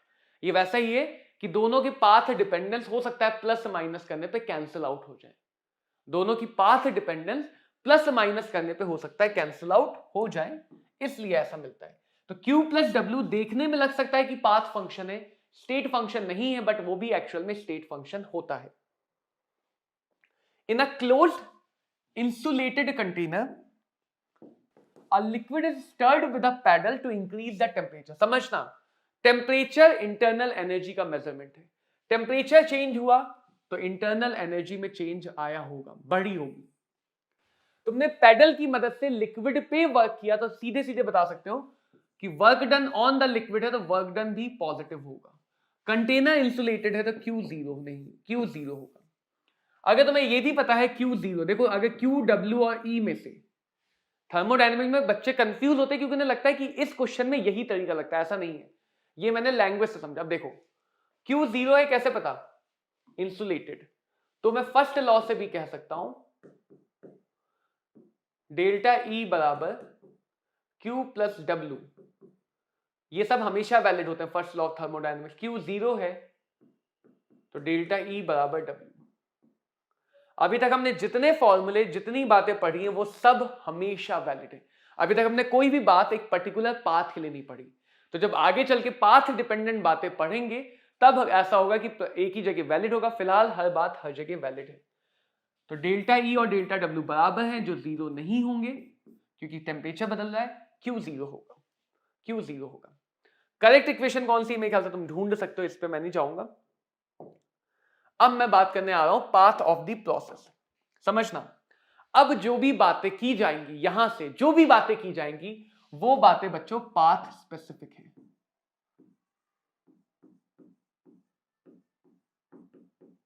वो बातें पाथ स्पेसिफिक हैं, यानी अलग अलग पाथ पे अलग अलग होंगी। सबसे पहले आता है आइसोथर्मल। आइसोथर्मल का मतलब ऐसा पाथ जिसका टेम्परेचर क्या होगा, constant. Temperature constant PV is equal to nRT, P1 V1 P2 V2 के बराबर होगा, बॉयल्स लॉ। तो हमेशा पहली equation PV is equal to nRT क्योंकि आइडियल गैस है। दूसरी बात, इंटरनल एनर्जी टेम्परेचर पर डिपेंड करती है, तो अगर टेम्परेचर कांस्टेंट है तो इंटरनल एनर्जी और आगे पढ़े जाने वाला इंथैल्पी, ये दोनों जीरो होंगे। तीसरी बात, first law of thermodynamics, internal energy का चेंज Q प्लस W के बराबर होता है, तो अगर डेल्टा E जीरो है तो Q बराबर होगा माइनस W, यानी आइसोथर्मल प्रोसेस में हीट और वर्क के मैग्नीट्यूड बराबर है, साइन अलग अलग है। जितनी एनर्जी हीट के फॉर्म में दोगे उतनी एनर्जी वर्क के फॉर्म में निकल जाएगी। और वर्क के फॉर्मूले, डेरिवेशन पे नहीं जाना है हमें, अगर इरिवर्सिबल है, वर्क के 4 फॉर्मूले ही आते हैं, 4 याद कर लो, काम बन जाएगा। तो इरिवर्सिबल आइसोथर्मल के लिए P एक्सटर्नल डेल्टा V, जहां भी प्रेशर कांस्टेंट लिखा दिख जाए समझ जाना ये बात है। और अगर रिवर्सिबल है with minus sign 2.303 nRT log V2 by V1, nRT log V2 by V1, V2 by V1 की जगह P1 by P2 भी लिख सकते हो, P1 by P2 भी लिख सकते हो। तो ये सारे रिजल्ट हैं, जब भी तुम्हें आइसोथर्मल प्रोसेस क्वेश्चन बोले ये तुम्हारे दिमाग में आने चाहिए। तो ये रिजल्ट हम पीछे समझ चुके हैं, बस अब हम अप्लाई कर रहे हैं, तो रिजल्ट तुम्हारे दिमाग में अगर खुद आएंगे तो फॉर्मूला लगाना आसान होगा। आइसोकोरिक का मतलब एक ऐसी प्रोसेस जहां पे वॉल्यूम कांस्टेंट है, तो डेल्टा V कितना हो गया, 0। तो हम क्या लिख सकते हैं, P1 by T1 Gay Lussac law, P2 by T2 ideal gas equation से लॉ आ जाएगा। अगर वॉल्यूम कांस्टेंट है तो वर्क डन में डेल्टा वी आता है, तो सभी प्रोसेस का वर्क डन क्या होगा, यानी आइसोकोरिक प्रोसेस में वर्क डन 0 रहता है। देन अगर हम बच्चों फर्स्ट लॉ लगा दें, फर्स्ट लॉ ऑफ थर्मोडायनेमिक्स, इस बार हमारा वर्क डन 0 है, तो डेल्टा ई बराबर क्यू वी बोल देते हैं, बराबर NCV delta T, NCV delta T, जहां पे क्यूवी का मतलब heat at constant volume, heat at constant volume. तो जो है यहां पे थोड़ा ध्यान से समझो, जो मैं अभी बताना चाहता हूं वो चीज यहां से समझ में आएगी। ध्यान देना कि ये जो फॉर्मूला है, स्टेट फंक्शन पाथ फंक्शन, दोनों के लिए एनसीवी डेल्टा टी आया, सही बात है, यानी कांस्टेंट वॉल्यूम पे ये लगा सकते हो। पाथ फंक्शन के लिए फॉर्मूला पाथ डिपेंडेंट है, तो हीट के लिए ये फॉर्मूला हमेशा नहीं लगा सकते हो। कांस्टेंट प्रेशर की हीट चाहिए तो ये फॉर्मूला नहीं लगेगा, कांस्टेंट टेम्परेचर की हीट चाहिए तो ये फॉर्मूला नहीं लगेगा। तो ये फॉर्मूला पाथ फंक्शन पे तभी लगा सकते हो जब वॉल्यूम कांस्टेंट, इसी पर्टिकुलर प्रोसेस में, लेकिन स्टेट फंक्शन के लिए हमेशा लगा सकते हो। तो ये होता है कि स्टेट फंक्शन के लिए फॉर्मूला तुमने कहीं भी निकाला, वो फॉर्मूला उस पर हमेशा लगा सकते हो। मैंने इसको डिफाइन नहीं किया था, देखो यही फॉर्मूला लिखा था, क्योंकि स्टेट फंक्शन के लिए अगर कोई भी फॉर्मूला तुम कहीं पे भी निकाल रहे हो, वो फॉर्मूला हर जगह वैलिड है, लेकिन पाथ फंक्शन के लिए जहां पे निकाल रहे हो वहीं पे वैलिड है। तो हालांकि हम यहां पे दोनों, क्योंकि आगे किसी और कंडीशन पर बात करोगे तो ये इक्वल टू नहीं रह जाएंगे, ये इक्वल टू नहीं रहेंगे। तो सिर्फ कांस्टेंट वॉल्यूम की हीट को हम इंटरनल एनर्जी के बराबर कह सकते हैं। कभी भी क्वेश्चन अगर तुमसे कहे हीट एट कांस्टेंट वॉल्यूम, यानी वो इंटरनल एनर्जी पूछा, ऐसे क्वेश्चन आते हैं, हीट एट कांस्टेंट वॉल्यूम कहा गया, इसका मतलब वो तुमसे इंटरनल एनर्जी पूछ रहा है। आइसोबारिक की बात करें तो ऐसी प्रोसेस जहां पे प्रेशर बच्चों हमेशा क्या रहता है, कांस्टेंट। अगर प्रेशर कांस्टेंट है तो पहले हम चार्ल्स लॉ या गैस इक्वेशन से लिख सकते हैं, V1 बाई T1 बराबर V2 बाई T2। दूसरी बात, चाहे कैसी भी प्रोसेस हो, वर्क डन होगा माइनस पी बाहर आ जाएगा डेल्टा वी। तो देखो सिर्फ एक ही प्रोसेस है जहां पे दो केस है, रिवर्सिबल का अलग, इरिवर्सिबल का अलग, कौन सा, आइसोथर्मल। बाकी आइसोकोरिक में दोनों केस में 0 और आइसोबारिक में दोनों केस में माइनस पी डेल्टा वी, क्योंकि प्रेशर बाहर आ जाएगा। First law of thermodynamics, delta E is equal to Q plus W. Delta E इस बार 0 नहीं है, क्यू हो गया क्यूपी, डब्ल्यू हो गया minus P delta V. W हर बार कितना हो गया, माइनस पी डेल्टा वी। तो यहां से देखो क्यूपी कितना आ जाएगा, delta E plus P delta we. इसी को आगे चल के कह देते हैं इंथैल्पी, इसी को आगे चल के क्या कह देते हैं, इंथैल्पी। इसीलिए इंथैल्पी बनाया गया E plus PV energy, E plus PV energy, और इसी को हम लिख सकते हैं एनसीपी डेल्टा टी। हीट को एनसी डेल्टा टी लिख सकते हैं, कांस्टेंट प्रेशर पे तो कांस्टेंट प्रेशर की कैपेसिटी, कांस्टेंट वॉल्यूम है तो कांस्टेंट वॉल्यूम की कैपेसिटी। तो जैसे कंडीशन है वैसे पे एनसीएम डेल्टा टी लगा लो, एनसीएम डेल्टा टी लगा लो। तो डेल्टा एच को कई बार हीट एट कांस्टेंट प्रेशर बोला जाता है, हीट एट कांस्टेंट प्रेशर भी कहा जाता है, ठीक है। कांस्टेंट प्रेशर की हीट इंथैल्पी चेंज के बराबर है, कांस्टेंट वॉल्यूम की हीट इंटरनल एनर्जी के बराबर। यहीं से एक बहुत इंपॉर्टेंट फॉर्मूला भी आ जाएगा, पी डेल्टा वी की जगह एनआरटी रख दो, तो डेल्टा एच बराबर डेल्टा ई प्लस डेल्टा एनजीआरटी, जो आगे भी पढ़ेंगे तो वो रिलेशन भी यहीं से आता है, डेल्टा एच बराबर डेल्टा ई प्लस डेल्टा एनजीआरटी। तो किसी भी रिएक्शन में हम ये फॉर्मूला लगा लेते हैं, किसी भी रिएक्शन में ये फॉर्मूला लगा सकते हैं।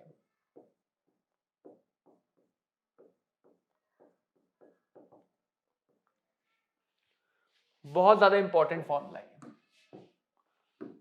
बहुत ज्यादा इंपॉर्टेंट फॉर्मूला है। नेक्स्ट आता है एडियाबेटिक। एडियाबेटिक मतलब ऐसी प्रोसेस जहां पे हीट का फ्लो ना हो। तो क्यू कितना है? 0। क्यू कितना है? 0। कुछ भी कांस्टेंट है तो इसके लिए रिलेशन अलग है। पीवी की power gamma is equal to P1 V1 की power gamma is equal to P2 V2 की power gamma. First law of thermodynamics लगा लो। तो डेल्टा E बराबर Q 0 हो गया W। तो डेल्टा E को लिख सकते हैं N CV डेल्टा T, या इसको लिख सकते हैं NR bye gamma -1 delta T। तो एडियाबेटिक का वर्क डन हमेशा इंटरनल एनर्जी के थ्रू आता है। तो तुम्हें देखो, जब प्रोसेस आती है तो उसके अकॉर्डिंग इन फॉर्मूलों को खुद से बना लेना है। मतलब जब भी Q W डेल्टा E की बात हो तो फर्स्ट लॉ ऑफ थर्मोडायनेमिक्स लगाओ, क्वेश्चन के अकॉर्डिंग कंडीशन देख के वैल्यू रख दो। किसी एक की वैल्यू रखोगे बचे हुए दो में रिलेशन आ जाएगा, किसी एक की वैल्यू रखोगे तो बचे हुए दो में रिलेशन आएगा। डेल्टा E को हमेशा NCV डेल्टा T ले सकते हो जहां भी जरूरत पड़े। इसीलिए पता चलता है कि अगर एक्सपेंशन होगा work done by the system तो एक्सपेंशन में वर्क निगेटिव होगा, और अगर कंप्रेशन होगा, कंप्रेशन यानी सिस्टम को दबाना, तो कंप्रेशन में बच्चों work done on the system होगा। Work done on the system positive system को मिला, तो by the system negative, on the system positive. Work negative तो डेल्टा टी भी निगेटिव, यानी कि टेम्परेचर घटेगा तो एडियाबेटिक एक्सपेंशन में कूलिंग होती है। अपने मुंह को खोलो, फैलाओ बिल्कुल, और अंदर से हवा बाहर निकालो।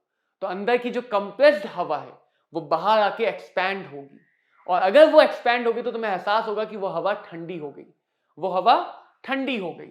और अगर कंप्रेशन करोगे डेल्टा टी कैसा आएगा? Work delta T, work delta T, बाकी सब पॉजिटिव। वर्क पॉजिटिव तो डेल्टा टी भी पॉजिटिव, टेम्परेचर बढ़ जाएगा तो इसको कहेंगे कि एडियाबेटिक कंप्रेशन में हीटिंग होगी। साइकिल का पंप देखा है जिससे हवा भरते हैं, वो थोड़ी देर बाद बॉडी गर्म हो जाती। क्यों? क्योंकि तुम तेजी से दबा रहे हो, तुम उसे मौका ही नहीं दे रहे हो हीट एक्सचेंज करने का, तुम उसे तेजी से नीचे दबा रहे हो, एडियाबेटिकली कंप्रेस कर रहे हो। एडियाबेटिकली हवा को दबा दोगे तो वो गर्म हो जाएगी। एसी जो एयर कंडीशन होता है वो भी इसी पे काम करता है। कंप्रेशर सुना होगा, एसी में कंप्रेशर लगा होता है, सुना है ना कंप्रेशर? तो वो क्या करता है? हवा को धीरे धीरे दबाता है, धीरे धीरे, ऐसे नहीं, धीरे धीरे अलग तरह से, और अचानक से फैला देता है। हो गई हवा ठंडी। घर बैठे एसी बनाओ, घर बैठे एसी बनाओ। एक बलून लो, उसको बहुत धीरे दबाओ, बहुत धीरे, और फिर एकदम से हवा निकाल दो, ठंडी ठंडी हवा आएगी, गर्मी में ठंडी का एहसास हो जाएगा। तो तुम घर पे एसी बना सकते हो। कब तक तुम उस काम को कर पाओगे वो नहीं पता, कि थक जाओगे, बट बना सकते हो। साइक्लिक का मतलब जहां से चले वहीं वापस आ गए।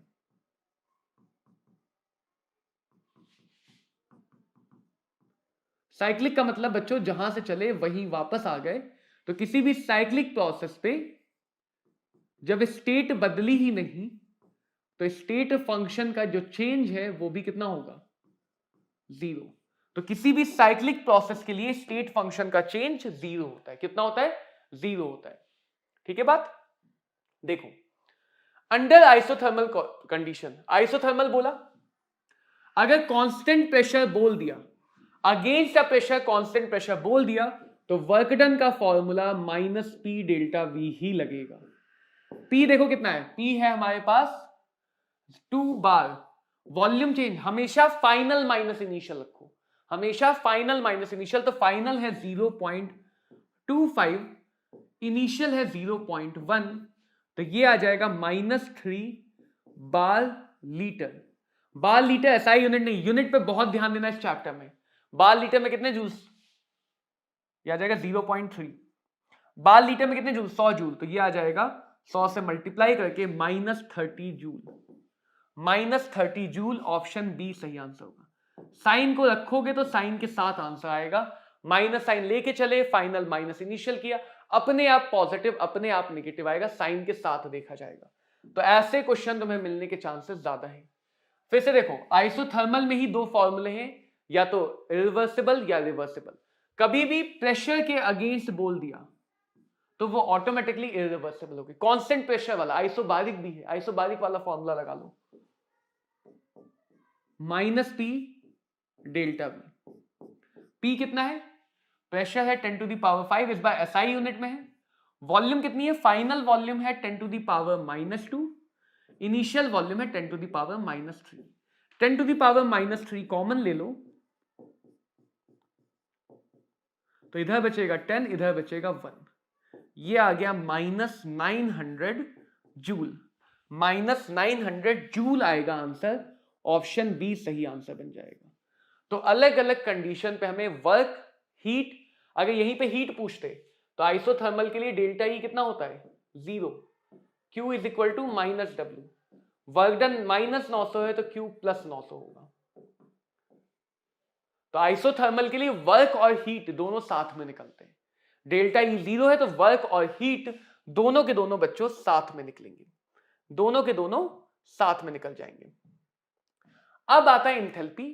तो इंथैल्पी का मतलब होता है किसी भी सिस्टम की E + PV एनर्जी, इसको हम बोलते हैं टोटल हीट कंटेंट। इंथैल्पी के बारे में बहुत सारी बातें हम पीछे ही देख चुके हैं, 2 बातें देखनी और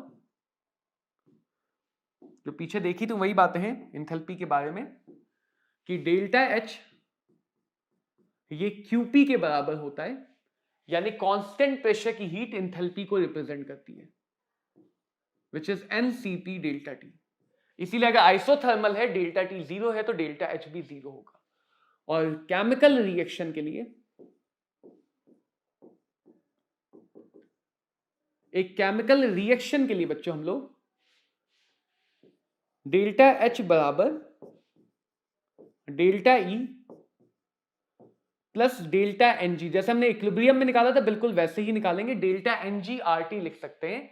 यानी डेल्टा NG अगर पॉजिटिव है तो डेल्टा H डेल्टा E से बड़ा है, 0 है तो बराबर है, नेगेटिव है तो छोटा है। तो ऐसे क्वेश्चन बहुत मिलते हैं, बहुत ज्यादा तुम्हें ऐसे क्वेश्चन मिलेंगे जहां पे ये रिलेशन यूज होगा, डेल्टा H और डेल्टा E का रिलेशन यूज होगा। ऐसे बहुत सारे क्वेश्चन मिलेंगे। अगला जो फंक्शन आता है दैट इज एंट्रोपी। एंट्रोपी किसी सिस्टम की रैंडमनेस। नीट की अगर मैं बात करूं तो एंट्रोपी का कैलकुलेशन नहीं पूछा जाता है, वरना फॉर्मूला अगर याद करना चाहो NCV ln T2/T1 NR ln V2/V1, ये फॉर्मूला होता है जनरल, जरूरत नहीं है। हमें कंपेयर करना होगा तो कंपैरिजन 2 तरह से किया जाएगा।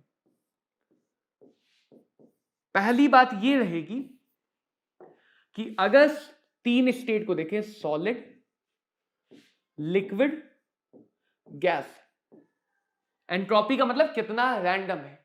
तो गैस में मोशन ज्यादा है, राइट, तो गैस के पार्टिकल ज्यादा रैंडम होंगे। तो कहीं भी अगर डेल्टा NG पॉजिटिव है तो समझ जाना एंट्रोपी बढ़ रही है, डेल्टा NG निगेटिव है तो समझ जाना एंट्रोपी घट रही है। तो डेल्टा NG के साइन से ही हम एंट्रोपी भी कंपेयर करते हैं। अगर ये पॉजिटिव है, नेगेटिव होगा या 0 होगा। पॉजिटिव है तो एंट्रोपी भी पॉजिटिव, नेगेटिव है तो एंट्रोपी भी नेगेटिव, 0 है तो नहीं, 0 मत बोल देना, 0 है तो 0 मत बोल देना। अगर डेल्टा NG से नहीं डिसाइड कर पाए तो इस दूसरी बात से डिसाइड कर लो कि सिंगल कंपोनेंट ज्यादा सिस्टमैटिक होगा, मल्टीपल कंपोनेंट मिक्सचर है तो उसमें एक से ज्यादा चीजें हैं तो रैंडमनेस ऑटोमेटिकली बढ़ेगी। तो अगर डेल्टा NG 0 है तो फिर ये देखना कि ज्यादा कंपोनेंट कहां थे, number of particle. Entropy extensive है यानी मास पे भी डिपेंड करेगी, एक्सटेंसिव होने की वजह से मास डिपेंडेंट भी होती है, मास डिपेंडेंट भी होती है। तो एंट्रोपी का मतलब समझना ज्यादा जरूरी है उसके फॉर्मूले के बजाय। एंट्रोपी का मतलब कोई सिस्टम कितना ज्यादा रैंडम है, उसमें कितना ज्यादा डिसऑर्डरनेस है, कितना ज्यादा अनऑर्डर्ड सिस्टम है, इसको हम लोग बोलते हैं एंट्रोपी।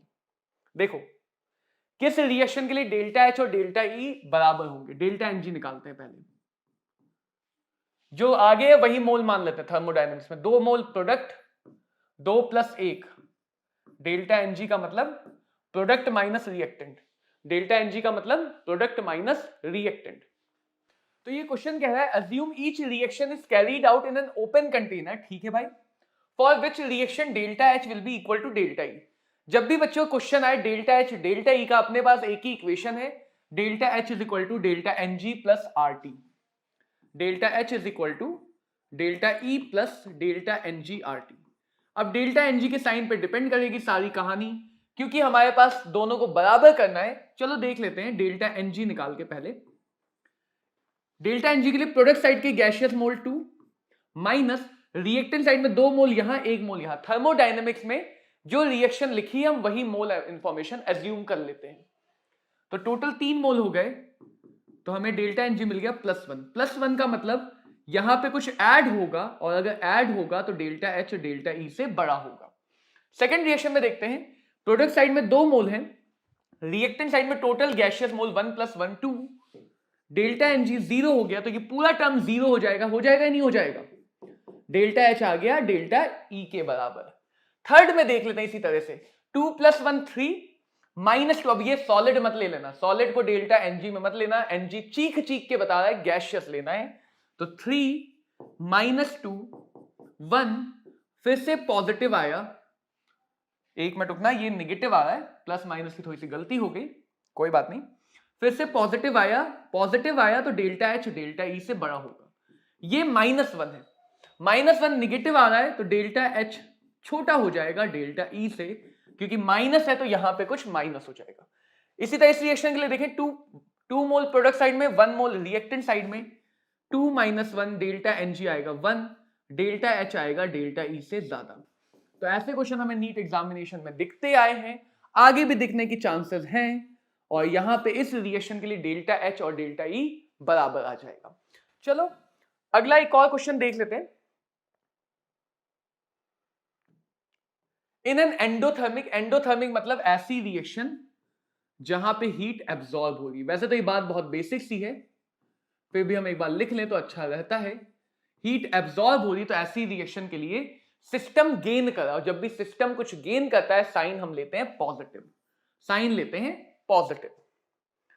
अगर नेक्स्ट क्वेश्चन को देखा जाए, रिएक्शन गिवन है डेल्टा एच, तो delta H is equal to delta E plus delta N G. 2 - 3 + 1 4, तो 2 - 4 माइनस का 2 आ जाएगा -2 RT। Delta H is equal to delta E -2 RT, option B सही होगा। एक और बात का बच्चों ध्यान रखना कि जब भी हम ये वाला रिलेशन यूज कर रहे हैं, क्योंकि ये मोस्टली हमें किलो जूल में दिया जाएगा, तो या तो हम R को जूल में अगर रखना चाहते हैं, थोड़ा सा R को रखते समय यूनिट का ध्यान देना बहुत जरूरी हो जाता है। तो अगर R को हम जूल में रखना चाहते हैं तो हमें यहां पे डेल्टा एच और डेल्टा ई को भी जूल में बदलना होगा, वो मेहनत का काम होगा, क्योंकि ऑप्शन जनरली जूल की जगह किलो जूल में होते हैं। तो R को अगर हम चाहें तो 8.31 डिवाइडेड बाय 1000, ये 100/12 होता है, याद है ना, इसको लगभग 100/12 कह सकते हैं, तो ये लगभग 1/120 रख सकते हो, 1/120 रखा जा सकता है। ठीक है, तो ये हमें ध्यान रखना है कैसे हम डेल्टा जी के लिए सॉल्व करेंगे, कैसे हम डेल्टा एच के लिए सॉल्व करेंगे। नेक्स्ट आता है spontaneous non spontaneous process which is related to second law of thermodynamics. First of all, spontaneous का मतलब क्या है? जो खुद से हो जाए। ऐसी कोई भी प्रोसेस जहां पे सिस्टम खुद से काम कर ले, जैसे कोई भी नेचुरल प्रोसेस है, तो नेचुरल प्रोसेस के लिए हमारी जो एनवायरनमेंट है, हमारा जो नेचर है, वही सिस्टम है। और नेचुरल प्रोसेस जैसे सुनामी आना तो खुद से आती है ना, हम तो जाके नहीं लगाते हैं। बाढ़ खुद से आती है, भूकंप खुद से आता है। तो जो भी प्रोसेस खुद से हो जाए उन प्रोसेस को बोलते हैं स्पॉन्टेनियस। स्पॉन्टेनियस मतलब अपने आप होने वाला, स्वतः होने वाला। और जितनी भी नेचुरल प्रोसेसेस हैं, जितनी भी प्रोसेस अपने आप होती हैं या नेचुरल प्रोसेस हैं, वो सब के सब स्पॉन्टेनियस होती है, वो सब के सब स्पॉन्टेनियस होती है। अब जरा ध्यान से समझना, एक बात को ध्यान से समझना कि डेल्टा जी क्या दिखाता है। डेल्टा जी दिखाता है useful work done. Useful work ही तो दिखाता है। कैसे, अभी समझते हैं। बट डेल्टा जी, मान लो डेल्टा जी हम एक डिफाइन कर लेंगे आगे, जो यूजफुल वर्क दिखाता है। तो अगर सिस्टम खुद से काम कर रहा है तो स्पॉन्टेनियस होने के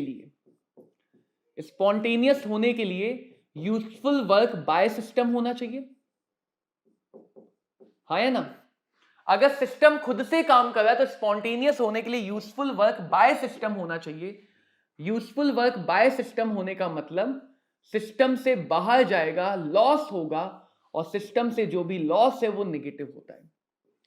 तो हमारे सामने स्पॉन्टेनिटी की दो कंडीशन आएंगी, जिनमें से पहली कंडीशन है सिस्टम का डेल्टा जी, जिसको आगे चल के हम गिव्स एनर्जी बोलेंगे, वो नेगेटिव होना चाहिए, वो नेगेटिव होना चाहिए।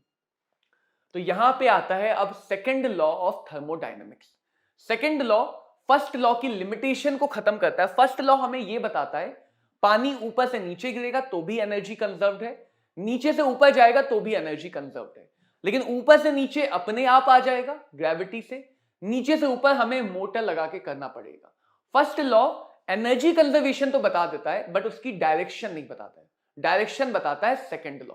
तो सेकंड लॉ के अकॉर्डिंग कोई भी प्रोसेस, जैसे अगर तुम देखा होगा,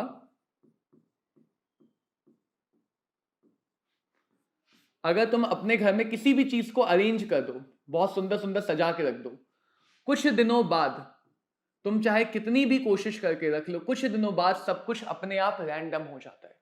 तो वही सेकंड लॉ है कि स्पॉन्टेनियस प्रोसेस के लिए, स्पॉन्टेनियस प्रोसेस के लिए रैंडमनेस बढ़ती है, लेकिन सिस्टम की नहीं, यूनिवर्स की। ध्यान देना, हमने दो कंडीशन देख रहे हैं, एक सिस्टम के लिए, एक यूनिवर्स के लिए। सिस्टम अकेले को देखना है तो डेल्टा जी से देखना पड़ेगा, अकेला डेल्टा एस नहीं बता सकता है। देखो डेल्टा एस यूनिवर्स कैसा होना चाहिए, पूरे यूनिवर्स की टोटल रैंडमनेस अगर बढ़ती है तो वो प्रोसेस स्पॉन्टेनियस होगा। यानी यूनिवर्स की टोटल एनर्जी तो कांस्टेंट है बच्चों, लेकिन उसकी रैंडमनेस, यूनिवर्स हर अगले सेकंड पहले से ज्यादा रैंडम हो रहा है। ये पॉजिटिव, ये पॉजिटिव, दोनों का समीशन पॉजिटिव आएगा, स्पॉन्टेनियस। ये नेगेटिव, ये पॉजिटिव, पॉजिटिव वाला ज्यादा होगा, दोनों का समीशन पॉजिटिव आएगा, स्पॉन्टेनियस। ये पॉजिटिव, ये नेगेटिव, पॉजिटिव वाला ज्यादा होगा, दोनों का समीशन पॉजिटिव आएगा, स्पॉन्टेनियस। सिर्फ दोनों नेगेटिव हुए तो कभी भी पॉजिटिव नहीं आ सकता, तो दोनों नेगेटिव अगर हो गए तो हम डेफिनेटली कह सकते हैं स्पॉन्टेनियस नहीं है। लेकिन अकेले सिस्टम की एंट्रोपी से नहीं बताया जा सकता है कि सिस्टम स्पॉन्टेनियस है या नहीं है। समझो इस बात को ध्यान से कि जब तक हम सिर्फ एंट्रोपी को देख रहे हैं, सिर्फ अकेले एंट्रोपी को देख रहे हैं, हम स्पॉन्टेनिटी सिर्फ सिस्टम को देख के नहीं बता पाएंगे, हमें सराउंडिंग को भी देखना पड़ेगा, जो थोड़ा सा मुश्किल पड़ता है। इसीलिए एक अलग थर्मोडायनेमिक पैरामीटर की जरूरत पड़ी जो अकेले सिस्टम से समझा सके, और उस पैरामीटर को बोला गया गिव्स फ्री एनर्जी। देखो डिफाइन कैसे किया है, G is equal to H minus T S. G is equal to बच्चों H minus T S, right. अब समझो H क्या दिखाता है, टोटल हीट कंटेंट। H हमें यह समझा सकता है कि सिस्टम के पास टोटल कितनी एनर्जी अवेलेबल है, यह हमें दिखाता है H। S क्या दिखाता है, रैंडमनेस। दो चीजें ऐड या माइनस होगी तो उनकी एनर्जी, उनकी यूनिट सेम होगी, यूनिट सेम होगी। ये एनर्जी है तो ये भी कोई तो एनर्जी होगी, तो ये एक ऐसी एनर्जी है, ये एक ऐसी एनर्जी है जो रैंडमनेस के साथ जुड़ी हुई है। ये एक ऐसी एनर्जी है जो रैंडमनेस के साथ जुड़ी हुई है।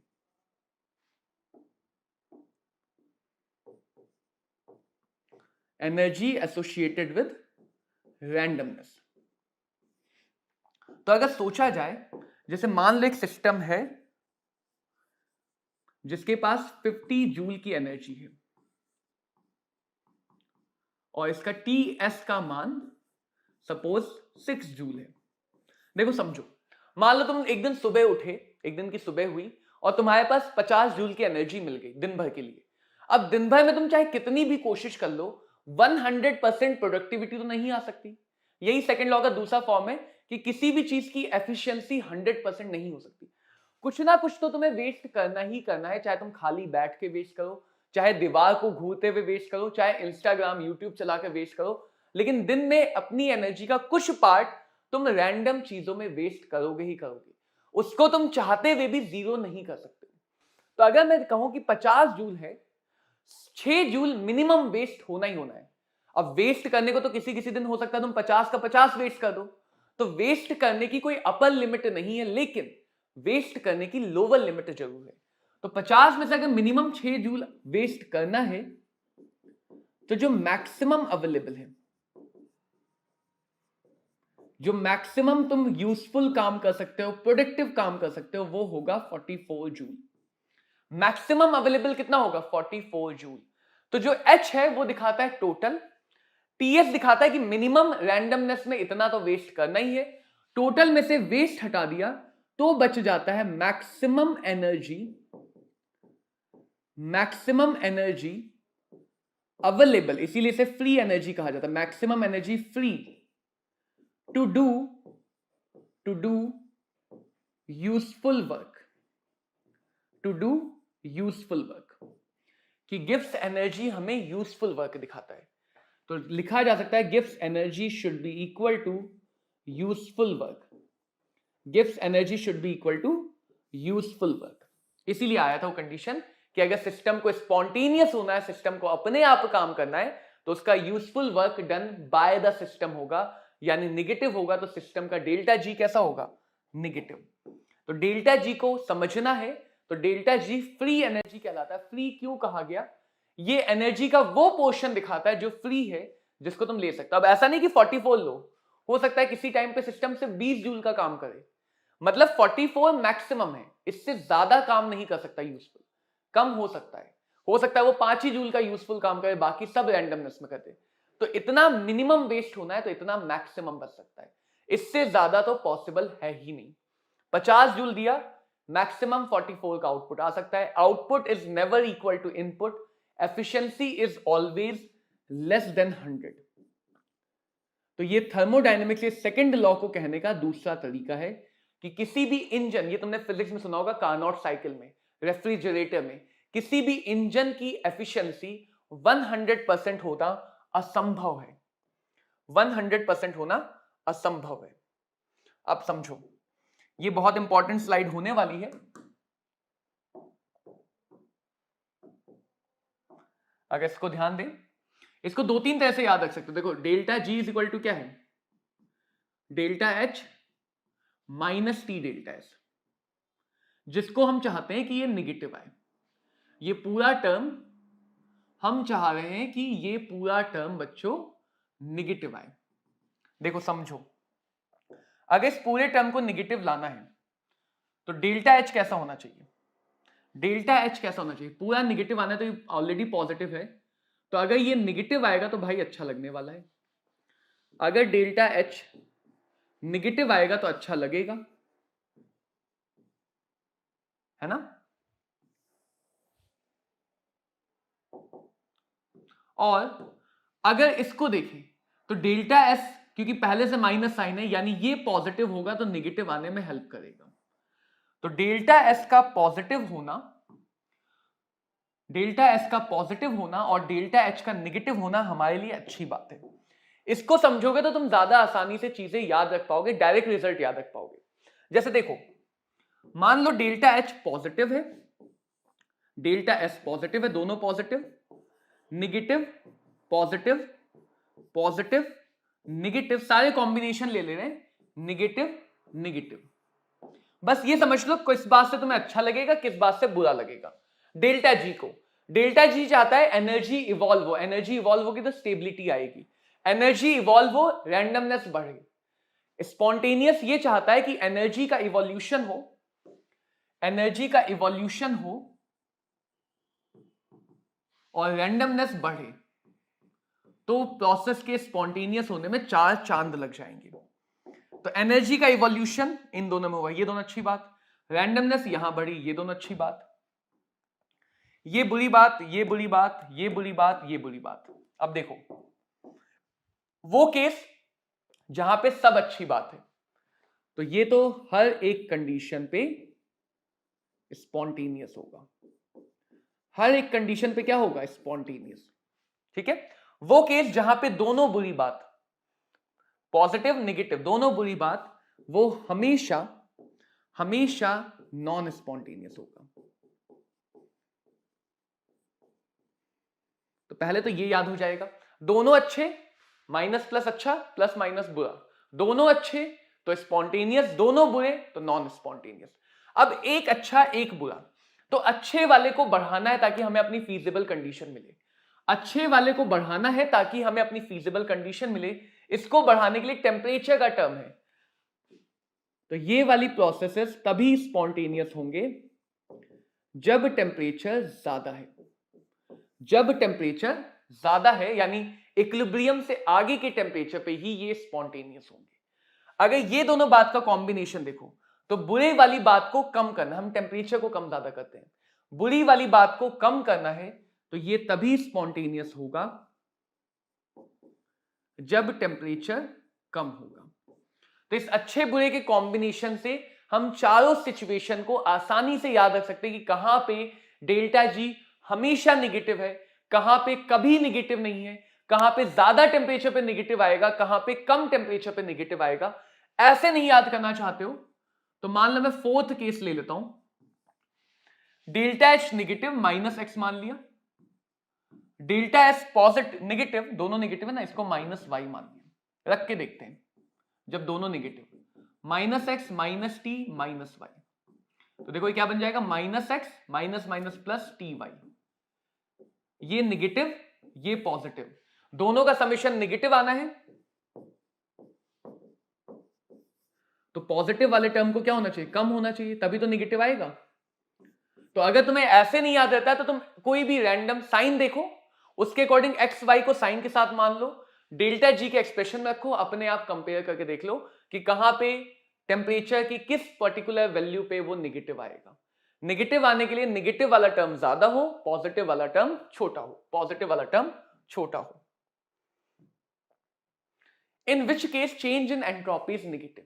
तो एंट्रोपी का चेंज बच्चों हम लोग या तो डेल्टा एनजी से देखते हैं या मिक्सचर से।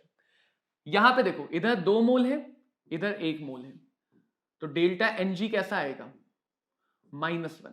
रिएक्शन होने पे गैस घटी, गैस अगर घटी तो डेल्टा एस भी कैसा आएगा, नेगेटिव। गैस कम हुई तो एंट्रोपी रैंडमनेस कम हो जाएगी। इवेपोरेशन ऑफ वाटर, लिक्विड से गैस, लिक्विड से गैस, अगर लिक्विड से गैस बना तो फिर से दिखता है कि गैस बढ़ रही है, गैस बढ़ रही है तो डेल्टा एस भी क्या होगा, एंट्रोपी भी बढ़ेगी। Expansion of gas at constant temperature, gas expand हो रही, रिएक्शन नहीं तो डेल्टा एनजी को छोड़ो, गैस अगर फैलेगी तो ज्यादा इधर उधर मूव करेगी नहीं करेगी, तो एक्सपेंशन होगा तो भी एंट्रोपी क्या आएगी, पॉजिटिव। वरना जो एक फॉर्मूला बताया था delta S is equal to nCv ln T2 by T1 nR ln V2 by V1। अब कांस्टेंट टेम्परेचर है तो ये तो कैंसिल हो गया, तो 0 बन गया। एक्सपेंशन है तो V2 V1 से ज्यादा है, एक्सपेंशन का मतलब फाइनल वॉल्यूम ज्यादा है, तो ये वाला टर्म कैसा आएगा, पॉजिटिव। तो डेल्टा एस कैसा आएगा, पॉजिटिव। फॉर्मूले से भी सोच सकते हो, कभी ऐसा एक्सप्रेशन है तो फॉर्मूले से। सब्लिमेशन, सॉलिड से गैस, गैस बढ़ रही है, गैस बढ़ेगी तो रैंडमनेस भी बढ़ेगी। तो रैंडमनेस को कंपेयर करने के लिए या तो हम गैस के ऊपर फोकस रहते हैं कि गैस बढ़ रही है घट रही है, या हम इस बात पे फोकस रहते हैं कि मोशन ज्यादा होगा या कम होगा, प्योर है इम्प्योर है। इन सब बातों से डेल्टा एस का साइन कंपेयर किया जाता है। इस क्वेश्चन की बात करें, एक टेम्परेचर पर हमें delta H delta S given है, स्पॉन्टेनियस, क्या कंडीशन है स्पॉन्टेनियस की, कि delta G must be negative. Delta G अगर नेगेटिव है तो डेल्टा जी मतलब delta H minus T delta S negative हो। डेल्टा एच देखो ये किलो जूल, ये जूल, यही बता रहा था, इसका ध्यान रखना, यूनिट का ध्यान रखना। तो इसको जूल में बदल लेते हैं, 35500 माइनस टी 83.6 लेस देन 0, तो टी आ जाएगा ग्रेटर देन, क्योंकि उधर जाएगा 35500 डिवाइडेड बाय 83.6, 8432, 400 के आसपास आता हुआ दिख रहा है। एक तो ग्रेटर देन का साइन आना है और ग्रेटर देन के साथ 8 4 32 400 के आसपास दिख रहा है, तो एक ही ऑप्शन है, ऑप्शन ए जो सही आंसर होगा। एक ही ऑप्शन है, ऑप्शन ए जो सही आंसर होगा। हमारी कोशिश रहनी चाहिए खासकर से thermodynamics, electrochemistry, chemical kinetics, equilibrium में, आयोनिक इक्विलिब्रियम में, चार जगह तो बहुत ज्यादा जरूरी है अप्रोक्सीमेशन करना, बहुत ज्यादा जरूरी है ऑप्शन से बिना कैलकुलेशन के आंसर निकाल पाना, क्योंकि इनकी कैलकुलेशन थोड़ी ज्यादा कॉम्प्लिकेटेड होती है। एक्सपेरिमेंटल डेटा होता है, कैलकुलेशन थोड़ी सी कॉम्प्लिकेटेड होती है। अगर हम एक और ऐसा क्वेश्चन देख लें, डेल्टा यू गिवन है, डेल्टा एस गिवन है, डेल्टा जी निकाल, मैं तरीका बताता हूं। डेल्टा एन जी देखो क्या है, डेल्टा एन जी है 2 माइनस लिक्विड, लिक्विड तो लेंगे नहीं, 2। डेल्टा यू दिया है तो पहले डेल्टा एच निकालेंगे, delta U plus delta N G R T. Kilo calorie, calorie तो या तो किलो में रखो या कैलोरी में रखो, किलो में रख लेते हैं। 2.1 डेल्टा एन जी 2, कैलोरी में आर 2 होता है, डिवाइडेड बाय 1000। टेम्परेचर दिया होगा कहीं ना कहीं 300, टेम्परेचर दिया है 300। अगर बच्चों कभी तुम फिजिकल केमिस्ट्री के फॉर्मूलों में फंसते हो तो एक आसान तरीका है कि जब तुम क्वेश्चन पढ़ रहे हो साइड में डेटा लिखते जाओ, उन डेटा को देख के अपने आप कोई ना कोई फॉर्मूला होगा जो तुम्हें समझ में आ जाएगा अप्लाई करने के लिए। किसी भी क्वेश्चन में अगर फंस रहे हो साइड में फॉर्मूले लिखते जाओ, उनसे थोड़ा आइडिया लग जाता है कौन सा फॉर्मूला लगाना है। यहां से आया delta G, delta H, delta G आएगा,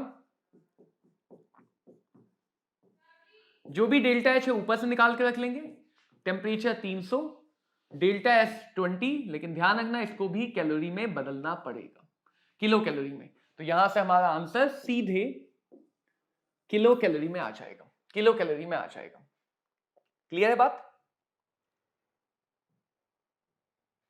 अब समझो, देखो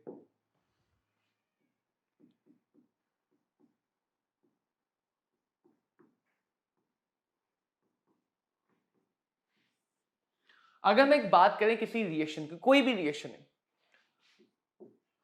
कोई भी रिएक्शन है,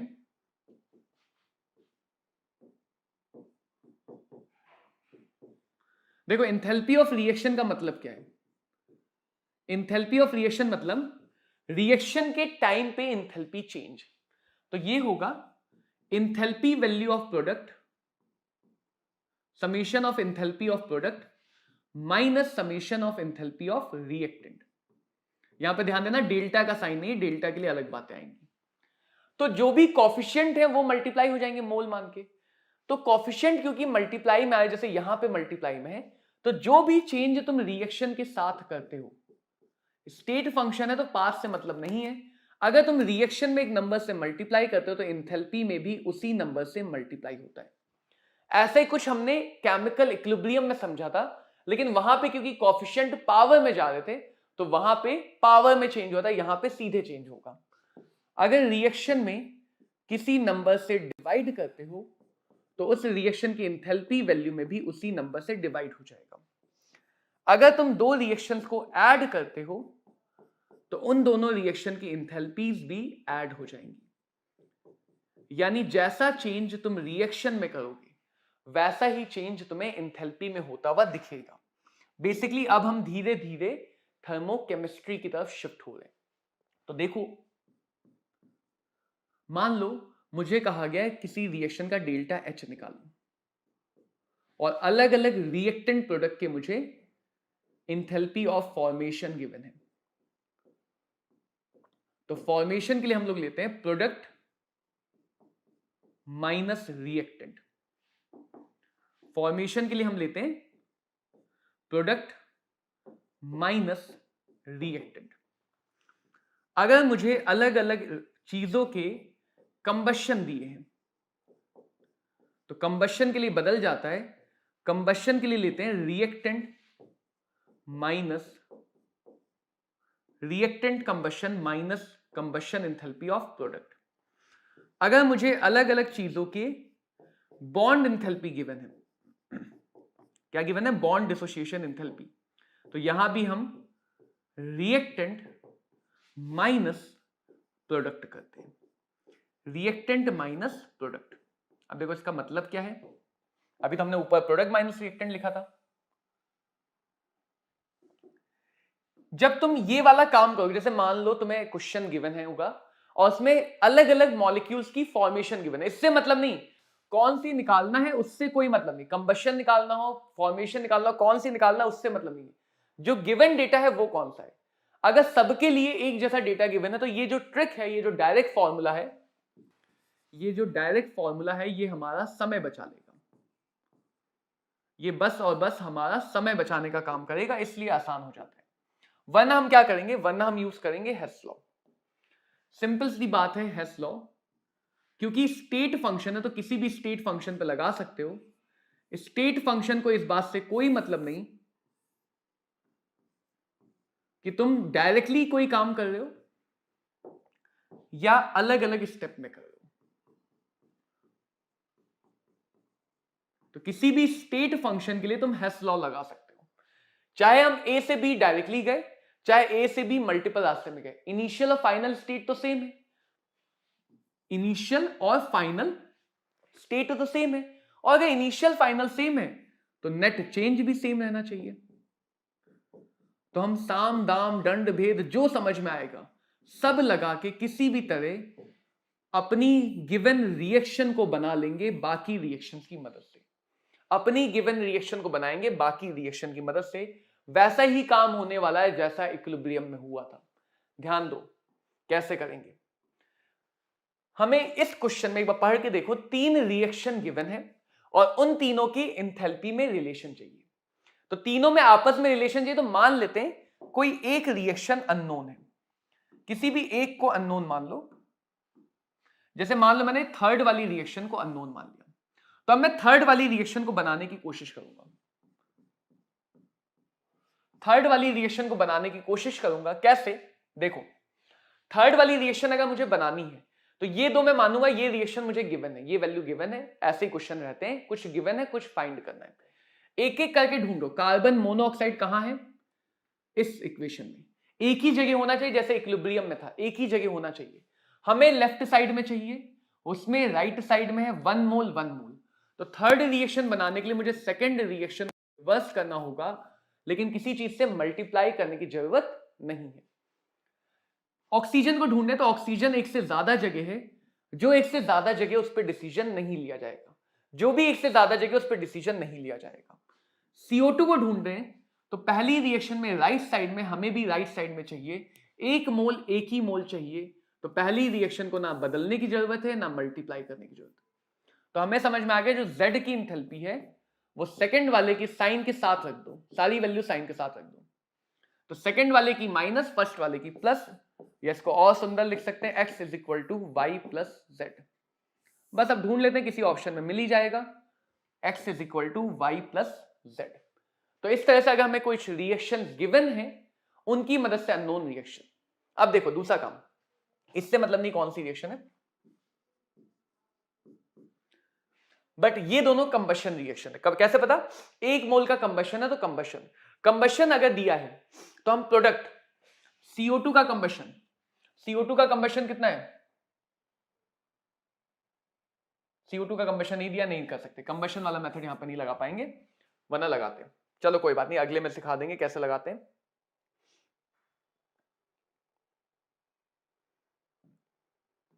जैसे ये रिएक्शन है B plus D E plus 2C, अब हमें इन तीनों रिएक्शन की मदद से बनाना है।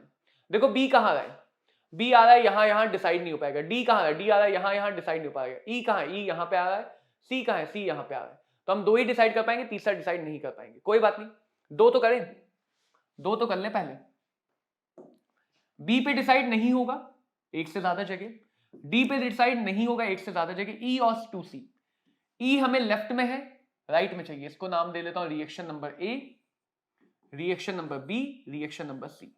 तो E को उधर ले जाने के लिए, इस रिएक्शन के E के लिए C को मुझे रिवर्स करके 1 से मल्टीप्लाई, कोई मल्टीप्लाई डिवाइड की जरूरत नहीं। C कहां आ रहा है, C आ रहा है सेकेंड वाले में, C को उधर रखना है, उधर ही है, तो B वाली रिएक्शन को एज इट इज। अब देखो E और C का डिसीजन हो गया, E और C का डिसीजन हो गया। अगर कोई रिएक्शन नहीं बची तो वो फाइनल है, अगर कोई रिएक्शन नहीं बची तो वही फाइनल है जितना तुम डिसाइड कर पाए। रिएक्शन बच गई तो चलो देख लेते किसको डिसाइड नहीं कर पाए थे, B को नहीं कर पाए थे, इसकी वजह से B कितना आ रहा है 3B, इसकी वजह से बी कितना आ रहा है 3b, तो यहां पे 2 होना चाहिए ताकि एक बचे, यहां एक ही तो चाहिए, तो 3 को एक बनाने के लिए यहां पे 2 होना चाहिए, नहीं होना चाहिए, यानी सेकंड वाली रिएक्शन ए वाली रिएक्शन को 2 टाइम करके ऐड करना पड़ेगा। तो इस रिएक्शन का डेल्टा एच आएगा, सारी वैल्यू साइन के साथ रख दो, थर्ड वाले का माइनस साइन के साथ 350, सेकंड वाली रिएक्शन का माइनस 125 और फर्स्ट वाली रिएक्शन का 2 टाइम्स होके साइन के साथ 150, माइनस 350 माइनस 125 प्लस 300, तो ये बचेगा माइनस 175 किलो जूल पर मोल, किलो जूल पर मोल। एक और बात समझा दूं बच्चों कि यहां पे जब भी हमें डेटा गिवन होता है, वो डेटा एक्सपेरिमेंटल होता है, तो बेटर है कि तुम हमेशा उसे नियरेस्ट 10 मान लो। अगर कोई डेटा तुम्हें 84.5 गिवन है तो या तो उसको 80 मान लो या उसको 90 मान लो, तुम्हें तब भी तुम्हारा क्लोजेस्ट ऑप्शन मिल जाएगा। तो अगर हमें कोई डेटा गिवन है जो 84.5 है तो उसको नियरेस्ट 10 का मल्टीपल बनाना कंपलसरी है यहां पे, वरना कैलकुलेशन का टाइम बढ़ेगा। तो कैलकुलेशन के टाइम को बचाने के लिए हम उसे नियरेस्ट 10 का मल्टीपल बनाएंगे, नियरेस्ट 10 का मल्टीपल बना लेंगे।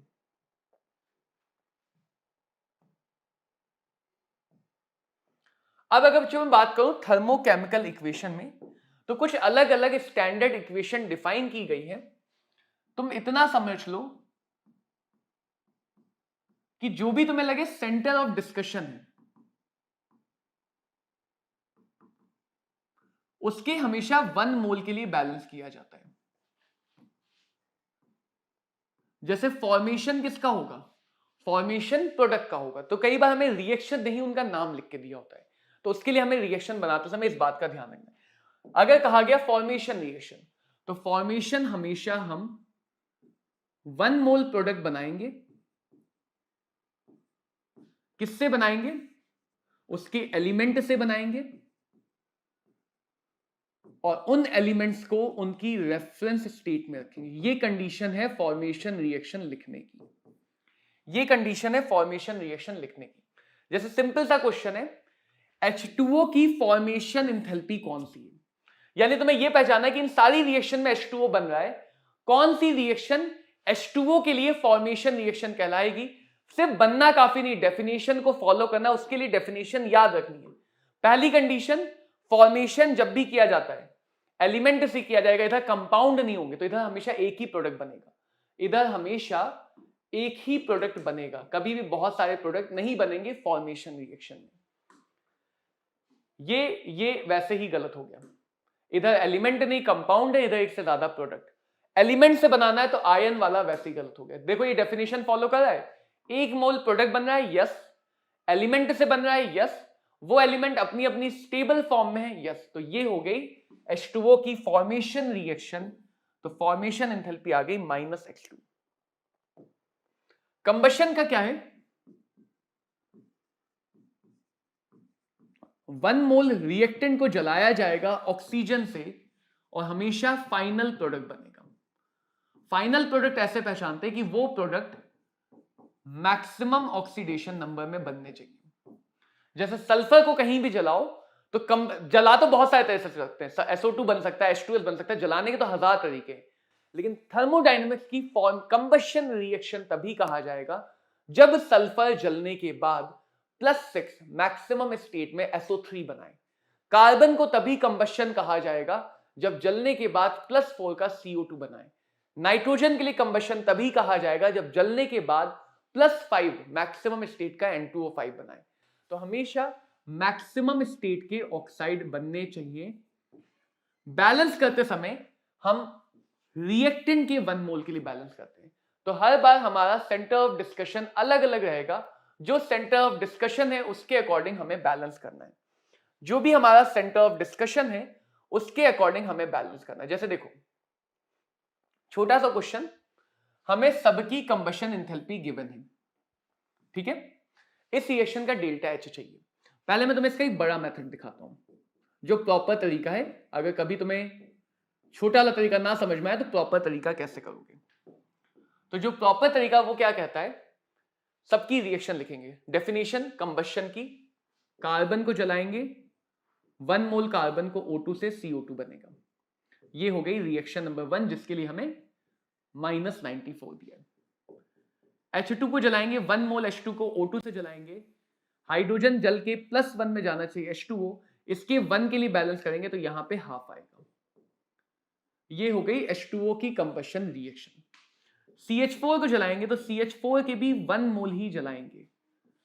तो थर्मोडायनेमिक्स में बैलेंस करना आसान है क्योंकि एक तो हमने पहले से ही फिक्स कर दिया। इसके 1 को जलाएंगे तो कार्बन 1, हाइड्रोजन 4, ऑक्सीजन 2। ये हो गई हमारी थर्ड रिएक्शन, जिसके लिए हमें एंथैल्पी गिवन है -213। अब कौन सी रिएक्शन चाहिए उस पर फोकस। कार्बन चाहिए, कार्बन पहली रिएक्शन में आ रहा है, कार्बन पहली रिएक्शन में आ रहा है तो पहली reaction as it is. 2 hydrogen चाहिए, 2 हाइड्रोजन चाहिए, हाइड्रोजन दूसरी रिएक्शन में अकेला आ रहा है, सिर्फ दूसरी में, तो दूसरी रिएक्शन को डबल करना पड़ेगा क्योंकि हाइड्रोजन के 2 मोल चाहिए। CH4 चाहिए, CH4 तीसरी रिएक्शन में लेफ्ट है, हमें राइट में चाहिए, तो तीसरी रिएक्शन को रिवर्स करना पड़ेगा बिना मल्टीप्लाई किए। सारी वैल्यू रख दो, +1 वाले -94, साइन के साथ वैल्यू रखते हैं। सेकंड की -68 और थर्ड के लिए -213। अब इसी के लिए मैं अप्रोक्सीमेशन बता दें कि अगर अप्रोक्सीमेशन कर लोगे तो फायदे में रहोगे। 94 माइनस का मान लिया -90, 68 को मान लिया 70, 70 × 2 -140, 213 को मान लिया 210।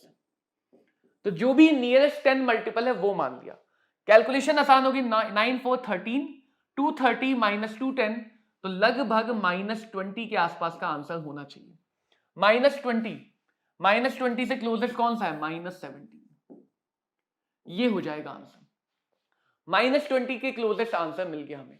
तो अगर हम नियरेस्ट 10 मानते तो हमारा कैलकुलेशन टाइम काफी ज्यादा रिड्यूस हो जाता है। ऐसा नहीं कि तुम इसको सॉल्व नहीं कर सकते, डेसिमल होगा तो भी सॉल्व कर पाओगे, डेसिमल होगा तो भी सॉल्व कर पाओगे, लेकिन अगर डेसिमल को लोगे टाइम लगेगा सॉल्व करने में, छोटी मोटी गलतियां होने की संभावनाएं भी बढ़ जाएंगी, +4 -1 की तरफ जाने लगेगा। तो नियरेस्ट 10 करना आसान है। अब डायरेक्ट कैसे कर सकते हैं, क्योंकि देखो सबके लिए कंबशन दिया है, अगर सबके लिए एक जैसी एंथैल्पी दी है तो डायरेक्ट कर सकते हैं, रिएक्टेंट माइनस प्रोडक्ट कंबशन के लिए, प्रोडक्ट माइनस रिएक्टेंट फॉर्मेशन के लिए।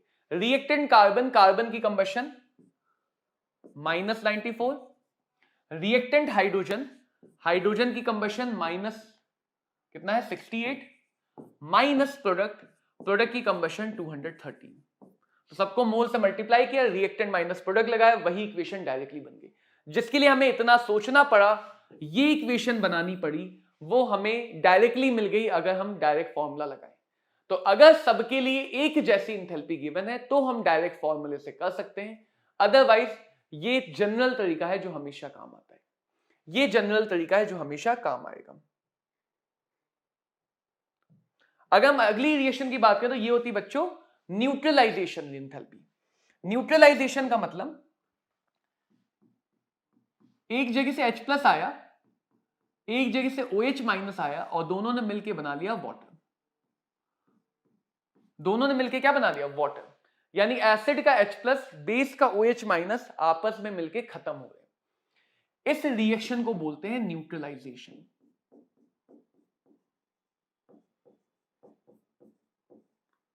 जिसका ΔH होता है -13.7 किलो कैलोरी पर मोल और -57.1 किलो कैलोरी पर मोल। तो ऐसे करके बहुत सारे नाम दिए, जैसे एटोमाइजेशन किसका होगा ये सोचो, मॉलिक्यूल का, तो 1 मोल मॉलिक्यूल को ब्रेक करने की एनर्जी। बॉन्ड डिसोसिएशन किसका होगा, बॉन्ड का, 1 मोल बॉन्ड को ब्रेक करने की एनर्जी। लैटिस एनर्जी किसका, लैटिस की बात हो रही है, यानी 1 मोल लैटिस को ब्रेक करने की एनर्जी। हाइड्रेशन सल्यूट का होगा, तो 1 मोल सल्यूट के लिए वाटर में जाने की एनर्जी। तो जो भी नाम दिया गया उसके अकॉर्डिंग हम रिएक्शन को बनाते हैं, ठीक है। अब अगर हमारे पास स्ट्रॉन्ग एसिड है और स्ट्रॉन्ग बेस है, दोनों के 1 इक्विवेलेंट, तो ये तो हमें 13.7 इवॉल्व करके देंगे, राइट। न्यूट्रलाइजेशन रिएक्शन हमेशा एक्सोथर्मिक, कंबशन हमेशा एक्सोथर्मिक, कुछ के लिए फिक्स है।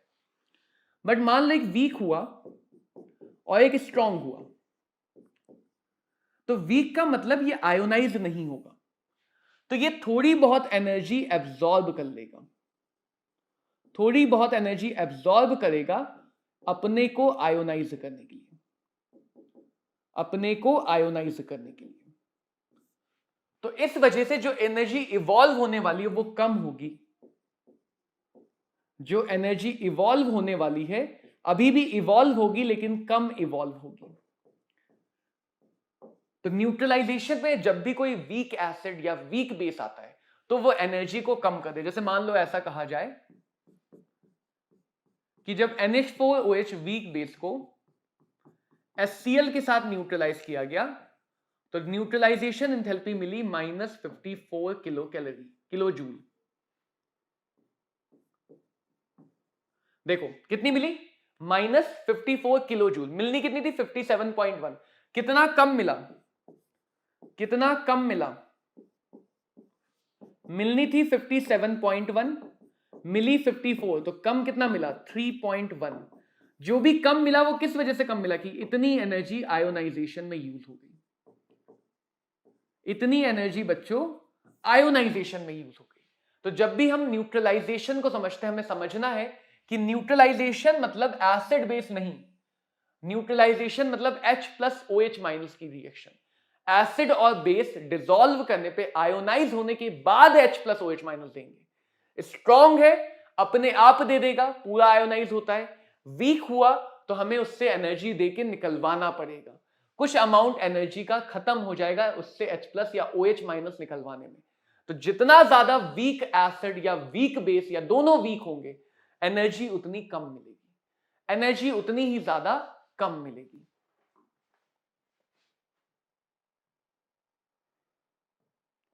जैसे इसको समझो, हमसे कहा गया, ये अच्छा क्वेश्चन है कि जो X2, Y2 और XY की बॉन्ड डिसोसिएशन एंथैल्पी है उनका रेशियो 1:0.51 है, ठीक है। इसका डेल्टा H फॉर्मेशन गिवन है XY का। तो XY किससे बनेगा, XY बनेगा X2 और Y2 से। क्यों, क्योंकि X2 Y2 दिए। फॉर्मेशन करना है 1 मोल XY, यहां पे हाफ, यहां पे हाफ। बॉन्ड डिसोसिएशन के टर्म में बात होती तो वहां भी रिएक्टेंट माइनस प्रोडक्ट, यानी हाफ बॉन्ड डिसोसिएशन X2 का, हाफ बॉन्ड डिसोसिएशन Y2 का, 1 बॉन्ड डिसोसिएशन XY का। तो बॉन्ड के टर्म में जब भी तुम क्वेश्चन सॉल्व कर रहे हो कोशिश करो कि हमेशा रिएक्टेंट की तरफ के सारे बॉन्ड टूटेंगे तो उन्हें एनर्जी देनी पड़ेगी पॉजिटिव, प्रोडक्ट की तरफ के सारे बॉन्ड बनेंगे, बॉन्ड का बनना एक्सोथर्मिक है नेगेटिव। तो बॉन्ड के लिए रिएक्टेंट माइनस प्रोडक्ट। रेशियो दिया, ये मान लेता हूं A है तो ये A/2 हो जाएगा 0.5, 1/2 और ये A हो जाएगा। रखते हैं वैल्यू, तो ये हो गया A/2, 1/2, A/2 माइनस A, और ये वैल्यू हमें कितनी दी गिवन है, -200। एलसीएम लेंगे, सॉल्व करेंगे तो ये आएगा -A/4 -200। तो जो रेशियो मल्टीपल है वो आ गया 800। तो हमें पता चल गया X2 की बॉन्ड एंथैल्पी 800 जो पूछा गया है, Y2 की बॉन्ड एंथैल्पी 400, XY की बॉन्ड एंथैल्पी 800। तो बॉन्ड एंथैल्पी वाले क्वेश्चन में भी हम इस तरह से सोचते हैं कि जो रिएक्टेंट साइड के बॉन्ड है वो टूटेंगे, जो प्रोडक्ट साइड के बॉन्ड है वो वापस से बनेंगे, वो वापस से बनेंगे। जैसे देखो H बॉन्ड की डिसोसिएशन एनर्जी चाहिए, यहां पे 4 H मिलके 2 H2 बना रहे हैं। निगेटिव क्यों है, क्योंकि बॉन्ड का फॉर्मेशन हुआ।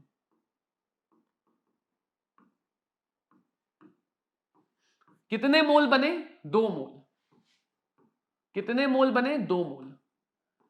बॉन्ड के लिए बता रहे हैं तो बॉन्ड कितना होना चाहिए, 1। 2H2 में 2 HH बॉन्ड है तो बॉन्ड कितना होना चाहिए, 1। तो 1 मोल बॉन्ड, लेकिन डिसोसिएशन, डिसोसिएशन बनना, बॉन्ड का बनना एक्सोथर्मिक है, डिसोसिएशन एंड हो तो ये प्लस हो जाएगा 869.6 डिवाइडेड बाय 2। इसे मान लेते लगभग 870 डिवाइडेड बाय 2, लगभग 435 के आसपास का आंसर, प्लस 435 के आसपास का आंसर। तो इस तरह से हम बॉन्ड एंथैल्पी को टैकल करते हैं। इस तरह से बच्चों हम लोग बॉन्ड एंथैल्पी को टैकल कर सकते हैं। तो थर्मोकेमिस्ट्री मेनली बेस्ड है रिएक्शन को समझ के, एक रिएक्शन से दूसरी रिएक्शन बना के उनकी एंथैल्पीज पे कंपैरिजन करना। थर्मोडायनेमिक्स से दो टाइप के क्वेश्चन ज्यादा दिखेंगे, सेकंड लॉ ऑफ थर्मोडायनेमिक्स यानी स्पॉन्टेनिटी पे, और थर्मोकेमिकल इक्वेशन यानी कि हेस लॉ पे। तो मेरा ये सजेशन रहेगा कि जब प्रीवियस ईयर क्वेश्चन लगाओ तो इन टॉपिक्स को ढूंढो और इन टॉपिक्स पे ज्यादा फोकस करो। बाकी टॉपिक के क्वेश्चन भी मैटर करते हैं, लेकिन ये टॉपिक ज्यादा हॉट हैं इस चैप्टर के लिए। उम्मीद करता हूं आपको ये चैप्टर समझ में आया हो, सारे टॉपिक बढ़िया से क्लियर हो गए हो, ताकि क्वेश्चन सेशन में इस टॉपिक में हम लोग धमाल मचा सकें। तो ऐसे ही बच्चों मन लगा के, जोश बढ़ा के पढ़ते रहो और मेहनत करते रहो। बस दिल लगा के मेहनत करते रहो, बाकी रिजल्ट बढ़िया ही आएगा। तो मिलते हैं बच्चों अगले सेशन में। Thank you very much, all the very best.